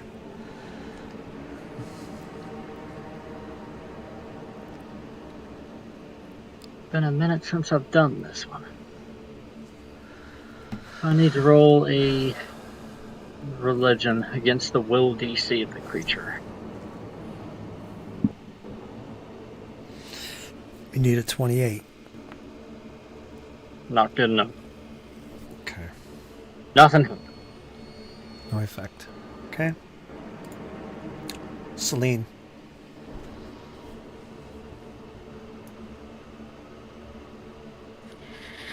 Okay.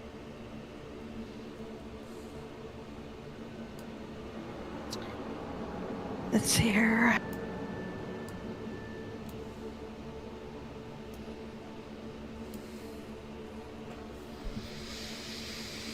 Alright, she's confused. What can I do?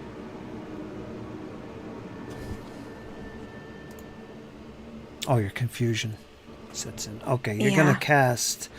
Do you have any? What kind of cantrips you got? Let me take a look.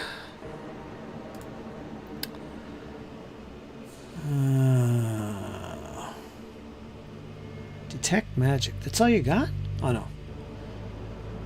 Cast needle darts on the closest target, which will be, if he's within range. What's the range of needle darts? 60 feet? Yeah. Needle darts on... Well, actually, let me randomly determine this. Give me a number between 1 and 6, Rachel. 3. Okay. So odds, it's on Rachel. 6, it's on Rue. So needle darts against Rue. Dizzy, go for it.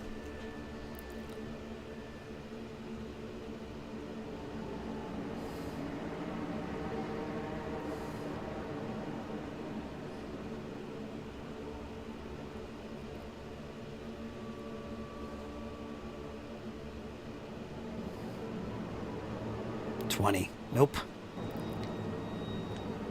All right, your confusion goes away. Your turn is done. Gonna go to the Cthulhu.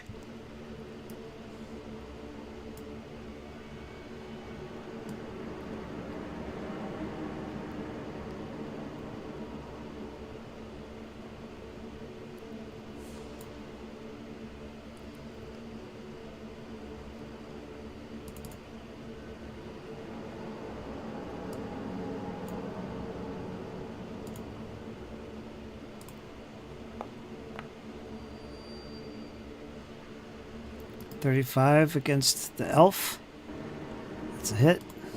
Damage. Aura takes 17 points of beak damage.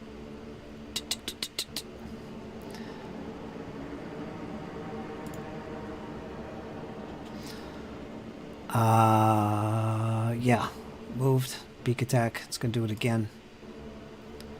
Actually, it's going to step. Nimbly over the rocks. Let me go to Brew.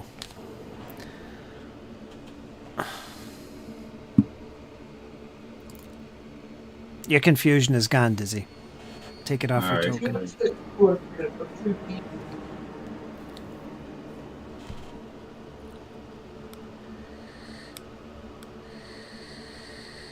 So Rue's going to move around to the other side to flank it.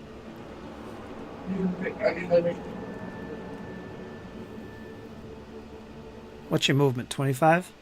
25. So that would take you 2 actions to do that. Nah. 5, 10, 5, 15, 20. If a second diagonal is an extra 5 feet, if you make one. I don't know if you made one. I'd have to count it again. I There think have been 2 diagonals. you're fine. Make your attack. You'll attack it twice.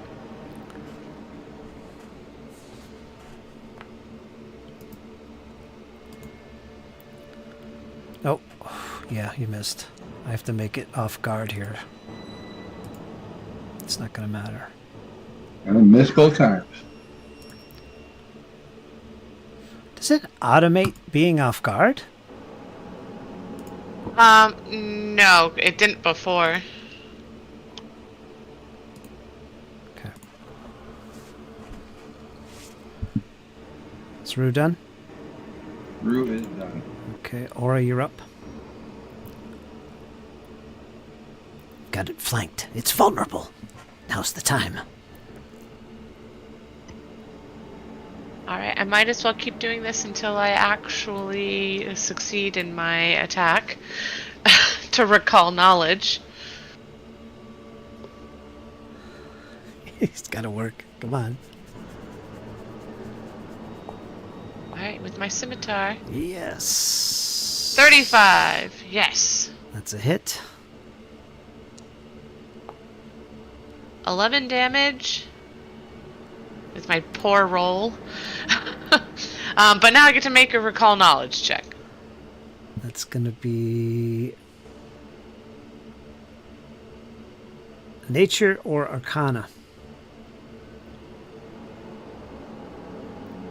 I'm going to give you a slight bonus on this because somebody else already did a recall knowledge successfully. Oh no, you didn't actually talk to that person, so scrap that. Yeah, this would be fresh for us, but here's a nature. Oh. Wow. Nope. Didn't make that one private. Sorry. That's okay. Um, You don't know what it is. It's some kind of wingless bird. Alright, I get to do 2 more things. I'm going to...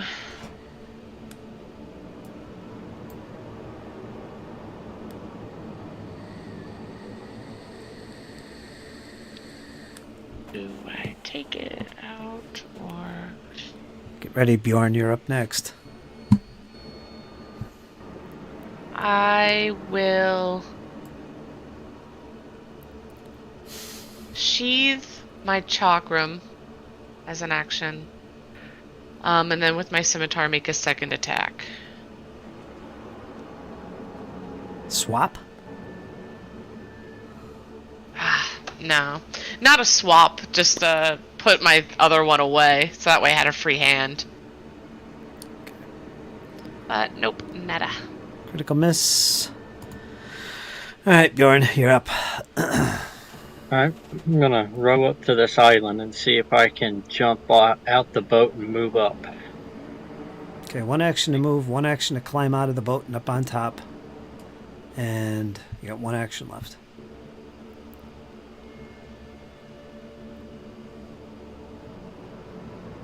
Gonna move up to there, and that's gonna be it for me because I gotta get to work in the morning. Yeah, we're gonna call it. You guys. Oh, yeah. It's 10:23 on my clock, so we're gonna have to call this, folks. That finishes this round. So what we'll do is we'll end it there. And next session we'll start off with round 7 here with Celine in the next round. All right, so give me your final thoughts for the evening. This was a rough one. You guys never even really moved from where you started. A little bit you did. Yeah, you moved up quite a ways, went up to the boat, and then back down again. You got ambushed again. What'd you think, Rachel? We've definitely had better sessions. It's a rough one. This was rough. Yeah, this was a rough one. It was hard going into combat right away and being in such a place when we all have new characters. Yep. So it's like, I don't even know how to play this, and, all of a sudden jumping into encounters. It was fun doing the little bit of role play, and then the guy we just met died, and then the other guy we just met died. And, there was a little bit of confusion at some points, but literally and in the game. But I guess we are here now. We're trying to survive. And we're like, I'm gonna just boycott chicken. My character's never gonna eat chicken after this. Oh my! This bird, or whatever you want to call him, he's been watching you since you even walked in here, as you could probably tell from the confusion that people have been having. But the last you encountered him, you put down the fireballs, and then he disappeared. You don't know where he went. And you kind of ignored him. But he's been watching you. That's what's going through your head, I think. He's been watching. He finally made himself known. What do you think, Kyle? Yeah, I think this one was a rough one. Especially for the new characters. They're not used to the classes and such. Don't worry, Rachel. I got you. I've been a fighter main for the past 5 years. I got you. And there's a lot of good things there. I think everybody's doing pretty darn good with it so far. I think everybody's playing their classes pretty well. So far, I'm impressed with the cleric. She was on point and on top of it. I like what you're doing with it, Rachel. One thing you'll learn out about a fighter, they're a glass cannon if you can hit. Ted, you're doing pretty decent with the barbarian, getting your rage on. And don't worry, y'all. Cavalry's here. Finally. Great, Kyle. What'd you think, Ted?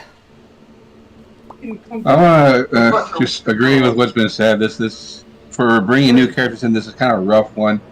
Like Rachel was saying, we meet one, he dies. The other one left for that party who's leading us, he dies too. Experience with me at this point, you've got brand new characters, no ties to anything that's gone on before. I've seen campaigns completely change course at this point. Mm-hmm. Because there's literally nothing tying us to the previous mission. He died. He died. Yeah, the one thing that tied us in is gone. Get scared to death. So this is an interesting point of the campaign. What's going to keep us going with the whole Valcor thing? What's to keep us from going a completely different way? I think everybody's doing an excellent job with their characters thus far. Sometimes things just happen and they don't work out. RNG's been mean tonight. But overall, it's been a good deal. Awesome. How about you, Dizzy? Final thoughts, Dizzy?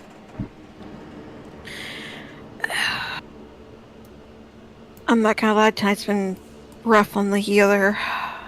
throwing all heals as she can, and the confusion just, it's a healer's worst nightmare right now. I'm gonna say that much. So I'm holding in there, but if I have another confusion spell thrown on, hands are gonna be thrown. Hands are going to be thrown.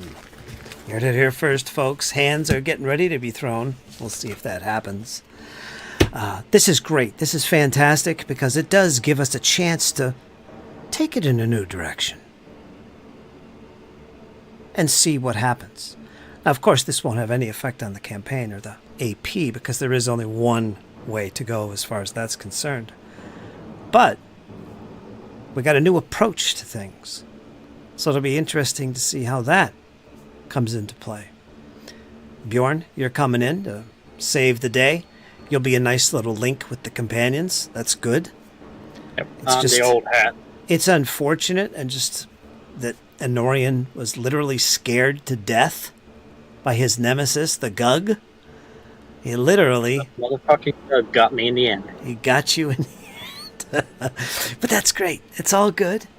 And it'll be good to see fresh characters bond and take up the sword, to take up the quest as they get drawn into this.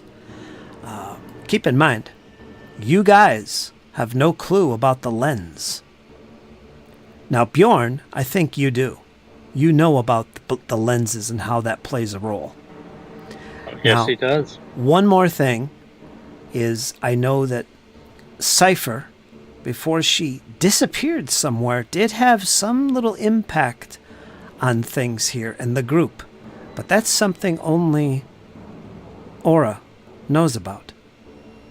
How that happened? When did it happen? What's going on there? That's up for Rachel to figure out. But there's a connection there, Rachel. So see if you can come up with that connection with Cypher that kind of ties you into what's happening here. The others don't know about it, most likely, but I'm sure it'll come out as you play.